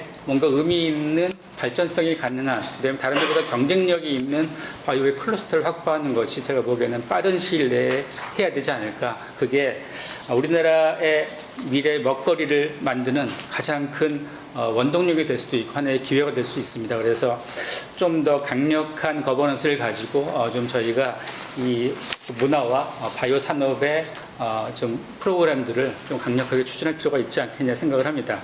좀 더 자세하게 들어가 보면 이게 이제 국내 지금 보스턴도 다녀오시고 영국에 뭐 다녀오시고 스위스 여러 가지 이제 클러스터들이 있는데 클러스터들이 갖춰야 할 조건들이 있습니다. 결국 이 조건이 노원 상계가 바이오 클러스터로서 성공할 수 있는 입지를 가지고 있느냐 전제 조건이 될 수가 있을 텐데 일단 선도 기업이 필요합니다. 그러니까 결국 그 말은 뭐냐면 보스턴 같은 경우도 큰 다국적 제약회사가 들어와서 많은 벤처들을 기술적으로 끌고 가고 그다음에 거기서 개발한 기술들을 다시 산업화로 끌고 가는 여러 가지 그 밸류 체인이라고 하는 것을 형성을 하고 있는데 이 클러스터에는 앵커 기업이라고 선도 기업들이 들어와야 됩니다. 그러기 위해서는 과연 노원 상계에서 저기에 큰 클러스터가 들어올 수 있는 뭔가의 베니핏을 줘야 될 텐데 제가 이제 노원구랑 많이 얘기하면서 느꼈던 것이 개발의 개발 비용이라든지 여러 가지 인센티브가 관련된 물이 중도가 돼 있다면 제가 알기로는 충분하게 큰 기업들이 들어와서 그 동력을 확보할 수 있을 것 같고요. 또 하나는 이제 벤처들이 들어오게 되면 그 벤처를 육성하기 위해서 사업을 도와줄 수 있는 기관들이 따라 들어올 수밖에 없습니다. 뭐 투자기관이라든지 인허가기관이라든지 이런 부분들이 지방보다는 훨씬 노원 상계, 서울이라고 하는 세트를 가지고 있는 데서 훨씬 유리하기 때문에 뭔가 그 빨아들이듯이 쭉 그 산업의 그 여러 가지 생태계들을 빨아들일 수 있을 거다라는 생각을 할 거고 또 하나는 이제 가장 중요한 게 이제 지금도 서울대병원 여러 얘기가 나오시고 지금 교수님도 오셔서 고려대병원도 오긴 했는데 과연 여기서 추구하는 이 바이오 클러스터에서 추구하는 병원의 컨셉이 뭔지를 정확하게 좀 파악해야 될 것 같습니다. 과연 우리가 환자 치료한 여러 가지 배들을 많이 가지고 있는 그냥 치료에 의한 그 병원을 가지고 와서 이 클러스터를 육성할 것인지, 아니면은 혁신 기술을 개발할 수 있는 그 개발력이 충분한 병원을 데리고 들어올 것인지는 그건 약간 아마 거버넌스의 문제에서 결정한 문제이긴 하겠지만, 이 클러스터가 생태계적인 면에서 바이오 벤처에서 좀 더 큰 기업으로 발전할 수 있는 동력을 주기 위해서는 어떤 혁신 기술을 가지고 있는 혁신 병원에 그런 것들이 필요합니다. 특히 요새 가장 이제 바이오 쪽에서 가장 많이 문제가 되기도 하고 이제 해결해야 되는 부분들이 뭐 치매라든지 아니면 브레인이라든지 그다음에 어떻게 보면 이제 노인병, 그런 병들이 있죠. 그런 병들을 좀 치료할 수 있는 전문 병원들을 갖고 있는, 기술을 갖고 있는 병원들이 있거든요.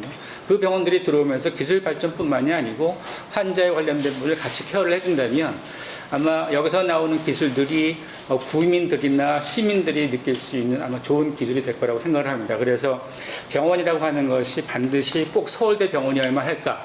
아마 이제 서울대 병원이라고 하는 그 브랜드가 가지는 이미지가 워낙 크기 때문에 이제 그거에 그 단어에 몰입될 수가 분명히 있으실 텐데, 그러지 말고 우리나라에서는 빅5나 빅10의 아주 기술을 많이 좋게 가지고 있는 병원들이 있습니다. 그래서 이 클러스터를 좀 더 활성화하고 바이오라고 하는 이 섹터를 산업으로 발전시켜서 노원구가 좀 더 젊고 미래가 보이는 그 도시를 발전시키기 위해서는 제가 보기에는 너무 서울대 병원이라고 하는 그 브랜드에 매몰되는 게 아니고 기술을 가지고 있는 병원을 가져와서 내부에 있는 사업계들과 코어를 같이 하면서 뭔가 발전할 수 있는 지속 성장 가능한 그러한 병원들이 들어오면 길게 보면 아주 좋은 미래가 되지 않을까 생각을 합니다. 그래서 아마 많은 의원님들도 그렇고 많은 이제 구의 창조님도 그렇고 많은 분들이 아주 많은 고민이 있으실 거라고 생각이 됩니다. 과연 이 바이오라고 하는 것이 약간 생뚱맞기도 하고 들어보지 못한 바이오라고 하는 것이 과연 우리 노원에서 얼마나 큰 의미를 줄지에 관련된 부분에 고민을 하실 수가 있을 텐데, 그거는 다른 나라를, 우리보다 좀 더 기술이 발전한 나라를 좀 벤치마킹 해보면 우리가 왜 바이오를 해야 되는지, 왜 바이오를 하면서 산업을 발전시키고, 특히 요새 코로나를 거치면서 아마 이 의학이라든지 원격으로라든지 아니면 진단키트라든지 그것들이 우리한테 주는 편의성이라든지 아니면은 우리의 건강을 지킬 수 있는 그 교두보라고 하는 건 아마 뼈저리게 느끼셨을 거라고 생각합니다. 그런 것들을 개발하고 그런 거에서 개발된 제품들이 일단 짧게는 구를 책임을 지게 되고 그다음에 국가를 책임지게 되는 그러한 것이 바이오 산업의 파괴력이기 때문에 저는 외화지가 아니고 어떻게 이 구조를 잘 만들어서 빨리 진행을 해서 다른 구도보다, 다른 시보다 노원구가 좀 더 빠른 경쟁력을 가질 수 있는 걸 고민해야 될 시기가 아닌가, 짧게 그렇게 생각합니다. 감사합니다. 네, 감사합니다. 부회장님, 그 발제문이 보면은 이 책 37페이지부터 39페이지 사이에 있는 내용입니다. 워낙 자료도 안 보시고 그냥 구도로 하셔서 평소에 토론을 많이 하셔서 그런지 내용을 좀 풍부하게 말씀해 주시고 되게 어려운 단어가 많아서 얼마나 이제 이후에 궁금하신 게 있으면 더 질의를 올라가는 시간 갖도록 하겠습니다. 다음은 고려대 글로병원 교수님이신 조금준 교수님 토론 부탁드리겠습니다. 안녕하세요. 고대 글로병원 성대과 조금준입니다. 우선은 서울에 대신 고대가 들어오려고 와서 거의 안 했습니다. 저는 성대과 의사이기 때문에 임상의사입니다. 임상의사로서 또는 이제 개방형 실험실이라는 것을 제가 소개시켜 드릴 텐데, 그런 사업을 하면서 느꼈던 부분들이 있는데, 오늘 지금 말씀하셨던 바이오메디컬 클러스터라는 이 계획을 보면서 이게 제가 생각했던 꿈이 아닌가 좀 생각이 들었거든요. 그런 부분들을 좀 말씀드리니 시간을 갖게 되었습니다. 저는 이제 임상의사니까 산모를 보는 상과 의사이거든요. 근데 되게 웃긴 게 제가 전공의 때 썼던 기구를 지금도 쓰고 있습니다. 발전이 하나도 없거든요. 당연히 상과적으로 많이 발전했을 것 같지만 그거를 발전한 사람이 없습니다. 그래서 제가 막 청계천을 다니고 뭔가 개발하고 싶었는데 개발이 되지 않는다는 게 지금 어떻게 보면 현장에서 나오는 소리인 것 같고요. 두 번째로는 많은 기업들이 의사들하고 협업을 하기 위해서 병원에 찾아오는데 되게 좋다라고 가져오지만 쓸모없는 것들을 굉장히 많이 가져오거든요. 좋은 기술이고 많이 고민해서 가져온 거지만 실질적으로 의사들이 쓰지 않는 제품들을 가져오면서 사실은 결국 그 기업들이 사장되는 경우들이 굉장히 많다는 걸 좀 많이 느낍니다. 그러니까 기술적으로는 발전을 하지만 그거는 임상적으로 사용되지 않고 그냥 기술로 끝나는 것들이에요. 이게 지금 어떻게 보면 바이오들이라든지 많은 사업들이 가지고 있는 문제점인 것 같은데요. 이제 그런 것들을 해결하기 위해서 이제 개방형 실험실이라고 하는 게 이제 보건산업 질문 과제를 진행하고 있는데, 그건 기업하고 의사를 한 매칭을 시켜주는 사업입니다. 매칭을 시켜서 기업이 가지고 있는 기술들을 의사한테 설명하고 의사에게 피드백을 주고 그러면서 새롭게 발전시키는 사업을 하고 있는데, 그러다 보니까 어떤 장점들이 있냐면 뭐 기업들이 좀 점점 좀 기술이 발전하게 되고요. 의사들이 아이디어를 내게 되니까 또 새로운 기술이 되면서 점점 좀 좋아지는 것들을 보게 되었거든요. 그래서 지금 고대 구로병원 같은 경우에는 32개의 기업들이 같이 입주해서 사업을 하고 있는데, 그 의사들은 뭐 40명, 50명이 매칭돼서 하고 있는데 굉장히 큰 시너지를 내고 있습니다. 근데 이제 단점은 뭐냐, 제가 한번 느낀 건 뭐냐면, 기업들이 입주했다고 하지만 실질적으로 하는 공간들은 다 지방이든 다 흩어져 있고 그냥 의사만 만나서 와서 그냥 개발하는 사업처럼 진행되고 있거든요. 그게 가장 큰 단점입니다. 그러니까 기업 입장에서는 바이오를 통해서 뭔가 개발하고 싶고 그런 것들 통해서 의사 협업을 하고 싶지만 병원에 다가갈 수 없으니까 결국은 회사는 따로 있고 의사를 만나야 되는 시스템이 되는 거죠. 그래서 제가 느끼는 이상적인 모습은 결국 병원 중심으로 기업들이 모여서 같이 협업을 통해서 발전해야 된다고 저는 생각합니다. 그러니까 왜 그러냐면 실질적으로 기업들이 수입을 내더라도 그 지역엔 도움이 안 되는 거죠. 그러면 자기 기반에 그러니까 그쪽에다가 이제 수입을 낼 것이고요. 병원도 마찬가지입니다. 의사가 매칭되어 있지만 실질적으로 도움이 되는 게 별로 없다는 것들인 거죠. 제가 생각하는 성공적인 모습은 뭐냐면 관련된 연구를 할 수 있는 병원이 중심이 되어 있고 그 주변에 그것을 위해서 많은 기업들이 모여서 같이 협업하는 모습인 거거든요. 그러면서 자꾸 만나고 또 회의하고 하면서 시너지가 굉장히 날 수 있다고 저는 생각을 합니다. 근데 지금 우리나라 현실 한번 생각을 해보면 고대 구로병원이든 빅5 병원의 주변을 보시면 더 이상 기업이 입주할 수 있는 공간은 없습니다. 그러니까 뭐 지금처럼 협업을 할 수 있고 임시 방편적으로 뭐 건물을 뭐 살짝 임대해서 할 수는 있지만 연속성이 없고 이제 거기서 멈춰버리는 시점이 되는 거죠. 제 생각에는 어떻게 보면 지금 여기 만들어지는 지역이 어떻게 보면 서울에서 할 수 있는 마지막 공간이라고 저는 생각을 하거든요. 근데 아까 말씀드렸던 보스턴이나 이런 데가 성공할 수 있었던 것들은 물론 이제 기업들이 모여서 시너지를 낸 것도 있지만 그거에 대해서 의미를 부여해주고 같이 임상할 수 있고 역할을 갖출 수 있는 의사가 바로 옆에 있기 때문이거든요. 그러다 보니까 그 기술을 고도화시킬 수 바로 만날 수 있으니까 또 그러다 보니까 의사들이 또 창업을 합니다. 주변에서 근무하다 보니까 또 창업을 하게 되고 자꾸 시너지를 내게 되면서 지역이 활성화되는 거기 때문에 저는 이제 바이오 여러 우리나라에 많은 바이오 뭐 클러스터들이 있지만 거기가 가지고 있는 장점도 있지만 단점은 결국은 그것을 사용한 의사가 없기 때문에 굉장히 애를 먹고 있다고 생각을 하거든요. 그래서 저는 개인적으로 이 사업이 굉장히 잘 돼야 된다고 저는 생각을 하고요. 그게 지금 제 생각으로 서울에는 할 수 있는, 우리나라에서 할 수 있는 곳은 여기밖에 없다고 저는 생각을 합니다.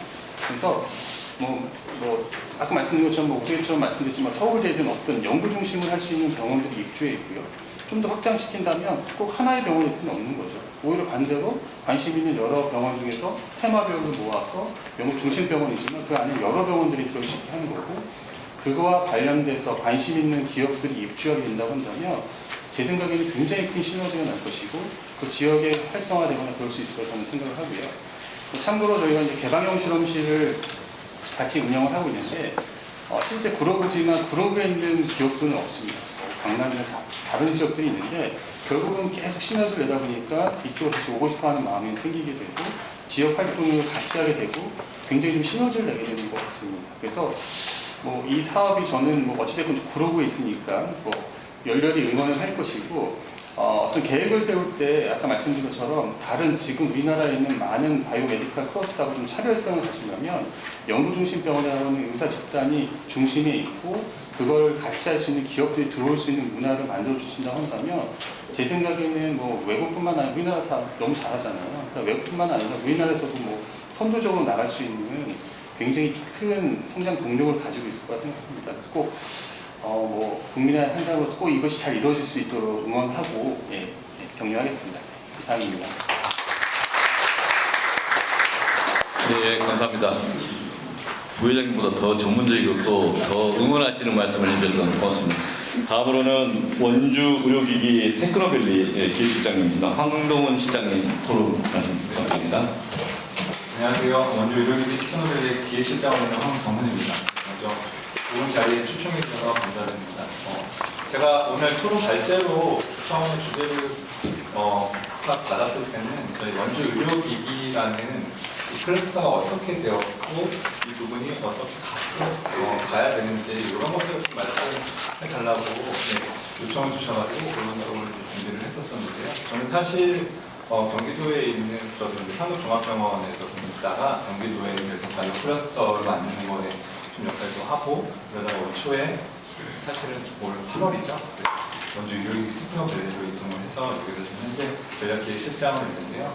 제가 원주시로 왔었던 이유 중에 하나는 원주시는 제가 경기도에서도 계속해서 어떤 의료기기나 이런 클러스터를 공부할 때 가장 모범이 되고 가장 벤치마킹하고 싶었었던 클러스터 중에 하나입니다. 그래서 여기 와가지고 또 더 공부를 하다 보니까 매력이 많이 넘치더라고요. 실질적으로 여기 간단하게 말씀드리긴 했었었는데 원주시에 있는 첨단의료기기 클러스터가 전국 유일하게 전국 최초로 민간 주도형으로 만들어진 클러스터거든요. 그래서 역사를 간단하게 말씀드리자면 97년도에 저희 이제 원주시에서 여기가 원래는 군사도시로 많이 알려져 있었었는데 이제 미군 캠프도 이동을 하고 이제 앞으로 인선으로 넘어갈 때 미래 먹거리가 무엇일까에 대해서 원주시에서도 고민했었고 지역사회에서도 많은 고민을 했었습니다. 그래서 지역사회와 원주시가 계속 고민을 하면서 어떤 산업을 일으켜야 우리가 미래 먹거리가 될까라고 했었을 때 원주에 있는 여러 대학 중에서 연세대학교 미래캠퍼스에서 의공학과가 처음 만들어졌었고요. 교수님들이 제안을 하셨었던 게 의료기기라는 게 초창기에 그 산업에 대한 비용이 가장 적게 들면서 고부가 가치로 할 수 있다라고 말씀을 드렸고요. 당시에 지역사회에서는 굉장히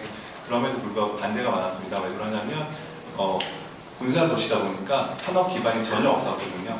그래서 공장조차도 없는 의료기기를 어떻게 할 것인지에 대해서 처음에는 반대가 심했었고 그 부분을 잘 대학교와 그리고 원주시에 있는 그 공무원들이 계속해서 설득을 통해 가지고 진행을 했었습니다. 그래서 초기에는 저희가 이제 테크노밸리라는 그 산업부에서 진행하는 큰 그 과제를 준비를 했었었는데 공교롭게도 그 과제 또한 정부에서 볼 때는 산업 기반이 없는데 무슨 테크노밸리를 하겠냐 해가지고 떨어졌고요. 그래서 이제 원주시에서는 그럼 우리가 직접 해보자 이렇게까지 준비하고 열망이 있는데 못할 게 뭐가 있냐라고 해서 시작을 했고 그걸 기반으로 해서 대학에서는 원천 기술을 계속해서 제공을 했고 시에서는 산업단지를 조성을 해줘서 그 기업들이 만들어질 수 있는 창업단지도 만들어지고 만들어진 거를 생산할 수 있는 생산단지도 만들어서 지금 현재 25년 정도가 지났을 때는 전국에 있는 클러스터 만들어진 바이오 클러스터 만들고자 하는 지자체뿐만 아니라 천복단지에서도 벤치마킹을 하려고 오는 그런 현재 생태계가 구성이 됐습니다. 그래서 생태계 구성이라는 거에 차원에 있어서 고민을 해보자면 우리가 이 클러스터를 단순히 그냥 하나의 지역으로 생각하기보다는 그냥 생물로 생각을 했으면 좋겠습니다. 클러스터라는 게 지식을 물론 클러스터의 제일 기본은 기업이 있어야 되고요. 그 기업에게 지식을 제공할 수 있는 지식 생산 기관이 있어야 되고 저희 원주 의료기기 테크노밸리처럼 그걸 확산을 할 수 있는 기관이 또 필요합니다. 그리고 이러한 확산을 통해 가지고 만들어진 이런 기업들의 제품이 또 받아줄 수 있는 시장이 필요한데요. 조금 전에 조금준 교수님께서 말씀 주셨던 의료기기나 바이오 쪽의 대부분의 최종 소비자는 저희가 혜택을 받는 건 국민이지만 최종 소비자는 병원이기 때문에 연구를 할 수 있는 병원이 같이 온다면 클러스터의 그 조성뿐만 아니라 활력에 있어서도 굉장히 중요한 부분이라고 생각이 들고요. 여기 지금 준비를 하고 계신 여러 관계자분들이 좀 부탁을 드리고 싶었던 부분은 저희가 클러스터를 만들 때 제일 고민을 하는 게 초기에 어떤 거를 막 집어넣을까 이거에 포커스가 많이 되어 있거든요. 근데 사실은 제가 초반에 말씀드린 것처럼 우리 클러스터라는 것은 생물이기 때문에 처음에 만들어지는 것도 중요하지만 이 만들어진 클러스터가 어떻게 안정적으로 살아남고 그것이 확장되는지 그 부분에 좀 초점을 가졌으면 좋겠습니다. 그래서 원주시 같은 경우에는 또 운이 좋게도 각 시장님들께서 당이 갔던 다르던 간에 우리가 살 길에 의료기기다 해가지고 꾸준히 계속해서 그거를 연계해와서 지속적으로 해주셨는데 그 바탕은 지역사회의 여론과 그 관계자들의 지속적인 말씀을 계속해서 드리는 부분이었거든요. 그래서 이런 클러스터를 만드는 데 있어서도 우리 각자 처음에 어떤 시설을 만든다 이런 것도 중요하지만 거기에 어떤 그 소프트웨어가 들어와서 어떤 구성원이 들어와서 어떤 역할을 할 것인지 그런 부분들도 같이 고민을 해서 했으면 좋겠다라는 말씀 좀 드리고 싶고요. 두 번째는 클러스터, 바이오 클러스터는 특히나 우리나라에 여러 곳에 있다 보니까 어떻게 보면 노원 상계 이쪽에서 시작을 하시는 게 수도권이라는 입지는 굉장히 유리한 입지입니다. 그럼에도 불구하고 어떻게 보면 후발주자이기 때문에 이 노원 상계만의 색깔을 조금 더 구체화했으면 좋겠습니다. 그냥 단순히 바이오만 하겠다 하면 다른 오성이나 대구 그리고 저희 원주 같은 이런 곳에서 하는 거 그냥 그런 것 중에 하나야 그리고 후반이야 이런 이미지가 오기 때문에 우리는 특히 그 중에서 어떤 게 장점이고 그 부분을 어떻게 하겠다라는 좀 구체적인 주제가 있었으면 좋겠고 뿐만 아니라 요즘에는 다 연결 네트워크 시대다 보니까 기존에 하고 있던 클러스터와의 연결망을 조금 더 구축해서 앞에 나가 있는 부분들의 그런 클러스터들과의 클러스터들의 장점을 자원으로 써서 이쪽에서 같이 활용을 한다는 있습니다. 지금까지 세 분의 토론은 주로 바이오 클러스터에 관한 말씀이셨고요. 지금은 카카오 대표님의 지금 아레나 관련된 그 홍성환 아레나 상무님 발제 토론 부탁드리겠습니다. 네, 안녕하세요. 저는 카카오에서 서울아이다 프로젝트 개발을 담당하는 홍성환이라고. 네. 마이크 대시고 화면을 쓰셔야 되나요? 괜찮으시나요? 화면? 네, 괜찮습니다. 예. 그래서 저는 사실 오늘 그 서울아이다를 소개를 좀 해달라는 요청을 받고 참석을 했는데 이동진 전 부총장님께서 너무 자세히 알고 계시다 보니까 이 소개를 다 잘 해주셔서 저는 소개보다도 조금 이런 서울아이다 같은 이런 특수한 시설들이 필요한 필요성에 대해서 좀 중점적으로 말씀을 드리는 게 맞는 것 같습니다. 그래서 아까 말씀해 주신 내용들 중에서 보면 규모에 대한 굉장히 많은 얘기가 나왔었는데요. 그렇다고 규모는 왜 중요한 것인가 라는 측면에서 봤을 때 저희 아레나 같은 경우에는 그 중요한 공연장과 함께 해서 최소 3,000명에서 최대 28,000명까지 콘서트를 수용할 수 있는데요. 이 숫자가 의미하는 것은 뭐냐면요. 일반적으로 아티스트가 데뷔했을 때 처음 하는 콘서트의 규모가 약 3,000명 정도의 규모입니다. 그리고 여러분들 많이 아시는 BTS와 같이 이 아티스트가 크게 성공을 했을 때 그때 보통 하게 되는 공연 규모가 25,000에서 3만 정도의 사이입니다. 즉 저희 서울아레나 같은 경우에는 물론 좋게 말하면 아티스트의 시작과 성공을 함께 한다고 하지만 실질적으로는 국내 모든 콘서트 규모를 수용할 수 있는 그런 공간으로 설계를 한 겁니다. 뿐만 아니라 단순히 공간만 확보를 해서는 이 공연들을 유치할 수는 없기 때문에 공연 인프라 시설을 굉장히 좀 신경을 많이 썼습니다. 그래서 저희가 자부할 수 있는 거는 글로벌 어느 공연장과 비교를 하더라도 저희가 다양코 가장 좋은 시설을 갖고 있다라고 할 수 있는 그런 형태로 설계가 되는데요. 이런 설계를 하는 데 있어서 저희가 초점을 뒀던 거는 제작자들의 제작사죠. 대관을 하는 실질적으로 공연을 만들고 기획해서 티켓을 판매하는 이 제작사들의 제작 시간과 제작 비용을 감소시켜주는 형태에 집중을 해서 설계를 좀 진행을 했습니다. 자연스럽게 다양한 공연들이 유치될 수 있게끔 설계를 한 거죠. 뿐만 아니라 그런 제작사분들이 오셨을 때 좀 잘 이용할 수 있게 부대 시설들을 확충을 해서 제작사분들의 좀 편의를 좀 확충을 했고요. 그리고 그 공연을 관람하는 관람객들의 라이브 환경을 좀 좋게 조성을 해주기 위해서 시야거리나 시야각도 등을 설계를 해서 관객 편의성 또한 확보를 좀 했습니다. 그래서 단순히 많은 공연을 유치하는 것뿐만 아니라 이 공연장을 이용하시는 제작사 그리고 또 다른 고객인 관객분들이 좋은 환경에서 관람을 할 수 있게끔 만들어놨습니다. 그럼 이게 어떤 효과를 가지고 오느냐라는 측면에서 봤을 때 사실 공연장 입장에서 이렇게 잘한다고 해서 대관료를 더 받거나 관객들이 내는 티켓 가격을 저희가 받는다거나 하진 않습니다. 그러니까 저희가 사실 얻는 정량적인 기대 효과는 없다라고 보시면 됩니다. 그러면 좀 더 이 음악 시장에 대해서 좀 설명을 드려야 될 것 같은데요. 국내 콘서트 시장 같은 경우에는 현재 지속적으로 매년 약 11%의 성장률을 보이고 있습니다. 실제로 팬데믹 이전보다 더 높은 수준으로 현재 회복이 되고 있고요. 한국은 글로벌 음악 시장에서 약 7위에 등재되어 있습니다. 근데 1위부터 12위까지 등재된 국가 중에서 유일하게 전문 공연 시설이 없는 국가가 우리나라입니다. 아까 여러 번 소개 나왔었던 O2 아레나가 이 상징성을 갖고 있는 이유는 단순히 글로벌에서 1위에 등재된 아레나다라는 것뿐만이 아니라 실제로 이 O2 아레나가 위치한 지역에 어떻게 발전했는가에 의미를 두고 있습니다. 이 O2 아레나가 있는 이 지역은 전형 런던에서 중공업 산업의 중심으로 이루어진 지역인데요. 이 영국 런던에서 이 중공업 산업이 좀 하향 곡선을 그리다 보니까 그것과 마찬가지로 비례해서 이 지역도 슬럼화가 됐습니다. 그런 와중에 이 운영이 되지 않고 있던 밀레니엄 돔이라는 시설을 O2 아레나로 개발을 해서 공연화해가지고 운영을 하기 시작했고요. 그 결과 불과 운영 5년 만에 영국 런던 시장의 공연 시장이 약 5배, 10배 성장을 했습니다.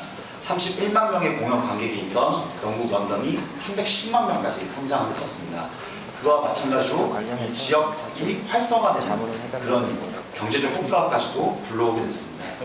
그러니까 즉 이런 음악 시장을 봤을 때 저희 아레나 같은 경우에는 그와 맞는 설계를 통해 가지고 국내 최대 넘어서서 글로벌 최대 모든 공연을 수용할 수 있는 공간을 만들어주게 되면 이 서울 아레나를 통해서 공연 수요가 증가를 하게 되고요. 그 수요 증가를 통해서 아까 말씀드렸던 이 제작사, 매니지먼트사와 아티스트의 수익이 증가하게 됩니다. 그렇게 되면 당연히 그 수익이 증가한 것들은 이 관련 산업의 시스템에 투자가 되거나 혹은 신인 아티스트에게 재투자가 될 것이고요. 그렇게 되면 자연스럽게 콘서트나 팬미팅과 같은 수요가 증가하게 되고 이 수요는 다시 서울 아레나에 콘텐츠가 공급되는 이러한 선순환 구조를 이루게 됩니다. 그리고 이 선순환 구조를 만들게 된 핵심은 역시 서울 아레나이고요. 이 서울 아레나가 이 음악 시장의 성장을 견인하게 될 텐데요. 여기서 사실 이 성장 견인은 단순히 저희에게만 좋은 것은 아닙니다. 결국 이러한 시설이 있다는 것에서 기업들을 유치할 수 있는 원동력을 갖게 되는 건데요.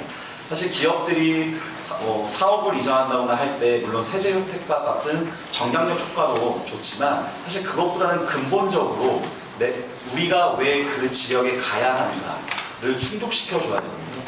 그런 측면에서 이렇게 산업을 발전시킬 수 있는 특수한 시설이 집적되어 있는 곳이 있다라고 한다면 당연히 기업 쪽에서는 큰 메리트를 느낄 수밖에 없습니다.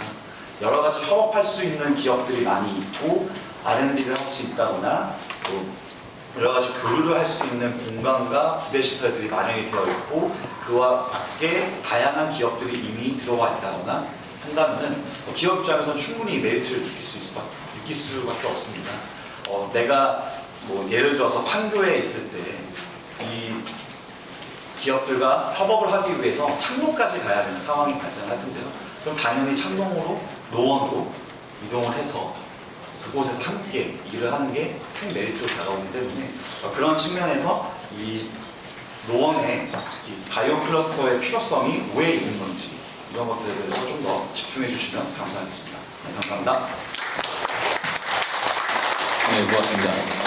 우리 홍성환 상무님 이야기하시는 동안에 신현영 국회의원 오셨습니다. 의사 출신이라고 우리 바이오 클러스터에 대한 관심도 있고 그래서 간단하게 인사. 예, 반갑습니다. 더불어민주당 보건의료 비례대표 맡고 있는 신현영입니다. 오늘 토론회에서 사실 제가 좋아하는 의원님들 모두 다 모이신 고영진, 오영식, 김성환, 이재용, 제가 존경하고 정말 신뢰하는 의원님들이 이런 토론회를 한다고 해서 초대를 받게 돼서 영광입니다. 실제로 지금 창동과 상계 여러 가지 신경제 지구에 대한 바이오 클러스터에 대한 논의를 하고 있는데 실제로 우리가 코로나 때부터 이 바이오 헬스에 대한 중요성이 극대화됐었고 실제로 그 당시에 우리가 여러 R&D나 아니면 치료제나 백신 개발에 대한 부족함 그리고 앞으로 확대에 대한 필요성 이런 것들을 많이 느끼면서 그동안 대한민국의 정부 중심으로 해서 이런 바이오 헬스에 대한 관심과 지원 그리고 예산이 계속해서 확대되고 있는 상황입니다. 많은 지역들에서 이런 부분에 관심을 갖고 있는데 특히나 이 동부아 지역의 이 바이오 클러스터의 유치가 이런 면에서 상당히 시의적절한 또 우리 대안이 되지 않을까 싶고요. 특히 이 기업 유치와 제약 산업의 발전을 위해서는 실제로 그 기업들이 지역에 들어와서 여러 가지 R&D 영역부터 개발부터 그래서 정말 출시까지 이런 사업성이 있는 부분에 있어서 어떻게 지자체와 중앙에서의 지원을 할 수 있을지에 대한 전략들이 경쟁성 있어야 많은 부분에서 관심을 가질 거라고 생각하는데 접근성이 높고 또 앞으로 정말 명품화되고 있는 도시이기 때문에 그러면서 많은 우수한 문제들이 관심을 갖고 참여하지 않을까 싶습니다. 저도 제가 보건복지위원회로서 활동을 하고 있고 더불어민주당의 보건의료 특별위원장으로서 활동을 하고 있습니다. 많은 보건의료의 영역에 있는 전문가들 그리고 관계자들과 소통을 하면서 이 사업들이 어떻게 성과를 이룰 수 있을지 같이 고민하고 응원하도록 하겠습니다. 다시 한번 축하드립니다. 감사합니다.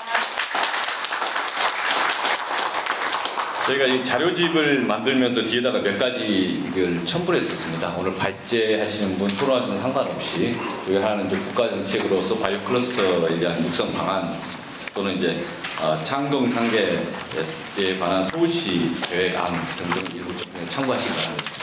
지금까지 두 분의 발제와 네 분의 이제 토론이 있었는데 오늘 이제 플로어에 오늘 함께 오신 분들 우리 노원구 도봉구의 이제 의원님들이나 또는 우리 주민 대표로 오신 분들께서 궁금하시거나 질의하실 게 있으면 여기서 말씀 듣고 그리고 마무리 정리를 좀 하겠습니다. 혹시 질의하실 사항 궁금한 사항 있으실까요? 예. 마이크 이용해서 말씀해 주시죠. 네, 안녕하세요. 노원구 의원 노현수입니다. 중요한 자리에서 마이크 예. 발제와 토론을 들을 수 있어서 뜻깊은 시간이었습니다. 제가 노원구의 경우에는 저번 주 재개발까지도 마무리했다 보니까 노원구의 도시의 슬럼화까지도 고민을 안 할 수가 없습니다. 그런 부분에서 바이오 일자리가 들어온다는 것은 굉장히 환영할 만한 일이고 앞서서 굉장히 좋은 수치로 장비생 이야기 많이 해주셨지만 바이오 같은 경우에는 한 0.1%의 성공 그것도 어떻게 보면 기약할 수 없는 부분들이 있습니다. 그런 부분에서 바이오의 어떤 의료기기라든지 지금 원주에서도 발표해 주셨지만 어떻게 보면 저희 특정 기업을 거론하게 되지만 코로나를 겪으면서 시젠이라든지 이런 기업들이 성장하게 됐는데 도시의 제도를 만든다는 게 좀 어려울 수도 있지만 어느 정도의 좀 기반이 단단한 그런 바이오 사업을 유치하는 것도 좀 어떤 파일을 확보하는 게 필요하지 않을까 그런 부분에 대해서 이순규 부회장님께 여쭤보고 싶고요. 또 다른 거 하나는 저희가 이제 보스턴 이제 클러스터 같은 경우에 노원구 내에서도 답사를 했었습니다. 네. 그런 부분에서 봤을 때 여러 가지 이제 성공 요인들이 있는데 그 중에 또 로버트 랭거라고 하는 MIT 교수님이 이제 모던한 창업자이시기도 하고 핵심 역할을 하셨는데 그런 앙트레프레뉴 같은 경우에는 특허를 갖고 뭔가 이렇게 활동을 할 수 있는 것들이 굉장히 중요했습니다. 근데 그게 가능한 것들의 배경을 보니까 결국에는 투자와 지원이더라고요. 그래서 바이오 같은 경우에는 NIH 펀딩도 처음에 2016년 시작할 때만 해도 5억 1,900만 달러 그러니까 굉장히 한 70억, 80억 정도 되는 지원이 있었고 벤처 캐피탈만 해도 20억 달러 거의 3조에 달하는 그런 부분이 있었는데 제가 뒤에 그 첨부되어 있는 자료를 보았을 때도 클러스터 입주 유망 기업에 대한 자금 지원 확대는 써있지만 사실 구체적인 어떤 계획들은 좀 찾아보기가 어려워서 그런 계획도 정부에서도 같이 협조를 필요로 할 텐데 그런 계획에 대해서 좀 궁금합니다. 제가 먼저 말씀드리도록 하겠습니다. 그러니까 이제 바이오가 물론 성공률 0.1%라고 하는 것은 뭐냐면요. 바이오가 분야가 여러 분야가 있습니다. 약을 개발하는 레드 바이오, 그린 바이오, 화이트 바이오, 그다음에 융합 바이오라고 하고 있는 게 있는데 이제 그거를 그 제약 쪽을 한정해서 본다면 여기 그 노원에서 해야 될 일이 뭐냐면 핵심 벤처들이 들어가서 기술 개발을 해서 그 기술 개발이 생산이 됐을 때는 물론 다른 지역의 생산 사이트를 가야 되는 건 분명히 맞을 겁니다. 근데 아까 이제 우리 그 원주 팀장님도 본부장도 말씀하셨지만 이 안에서 모든 걸 다 해결하기는 불가능하거든요. 결국 서울 도심에서는 생산 사이트를 세울 수가 없기 때문에 결국은 우리가 신약 후보를 만들고 그걸 고부가치하고 메인은 여기 있다고 하더라도 그것이 생산하는 사이트는 다른 데와 같이 네트워킹을 통해서 생산해야 되는 부분이 분명히 있습니다. 그래서 그런 부분들이 전체적으로 이 노원에서 모든 걸 해결할 수 없는 부분이기 때문에 활성화시키는 전략들이 분명히 필요하고 각 클러스터와 연계의 전략들도 분명히 필요합니다. 그리고 또 하나는 잘 보셨는데 이제 바이오는 투자로 이루어질 수밖에 없습니다. 왜냐하면 그게 이제 벤처형으로 나오게 되고 뭐 실전도 마찬가지지만 창업을 할 때 캐피탈 때 투자를 통해서 이루어졌었거든요. 근데 그 투자를 투자하는 기금들이 반드시 노원에 있어야만 되는 건 아닙니다. 그게 뭐 테헤란밸리에 워낙 많은 캐피탈리스트들이 있고 기술이 좋다면 이 돈을 가진 창업 투자 회사들은 전국 어디든지 가서 투자를 합니다. 근데 이제 미국과 우리 차이는 뭐냐면 미국은 일단 바이오라고 하는 생태계가 아주 완전한 생태계를 가지고 있는 거죠. 그러니까 약으로 본다면 그냥 개발해서 미 FDA 허가를 맡아가지고 진짜 몇 조의 매출을 올리는 그 생태계 순환이 아주 원활하게 이루어진 국가이고 아직 우리나라는 약 후보물질을 개발해서 뭐 미 FDA 통과를 해서 블록버스터라고 하는 것까지 가지 않은 아직 미완의 생태계입니다. 그렇기 때문에 그건 발전해야 되는 부분인데 투자 규모로 따지는 더군다나 미국과 우리나라만 공 하나가 차이가 날 겁니다. 분명하게. 근데 이제 그거를 거스를 수 있는 방법은 있지는 않고요. 근데 이 GDP 상으로 보면 우리나라의 투자 규모나 R&D 투자 비율이 그렇게 낮은 건 아닙니다. 얼마나 효과적으로 진행하느냐가 이제 그 문제일 것 같고 그래서 지금 상황 우리나라의 생태계 입장에서 어떤 그 투자금이나 이런 부분들은 그렇게 낮은 규모는 아니다. 그렇지만 그게 집중력 있는지 분산돼 있는지는 고민해 봐야 될 필요가 분명히 있고요. 그다음에 이제 랑거 교수 말씀하신 랑거 교수는 제가 올해 6월에 미국 갔을 때만 만나서 저희가 포럼을 같이 한번 했었습니다. 근데 이제 랑고 교수 같으신 분은 그러니까 이제 아마 그게 그 벤처와 기업의 그 아마 그 롤플레이 같기도 한데 랑고 교수 같은 경우는 학교에서 아주 많은 연구를 통해서 많은 혁신 기술을 가지고 계신 분이고 이 혁신 기술을 실현시키기 위해서 기업들이랑 같이 아주 많은 지금 아마 제가 알기로는 그 창업한 회사가 40개 정도가 넘는 걸로 알고 있고 여기서 나스닥에 상장된 것도 20개가 넘은 걸로 알고 있거든요. 그러면서 이제 점점 진행되는 부분이기 때문에 우리도 아직 불완전한 생태계에서 시작하는 후발주자임은 분명합니다. 그렇지만 거기서 우리가 장점이 있는 건 뭐냐면 첫째, 우리가 기술력을 갖고 있는 건 분명한 것 같아요.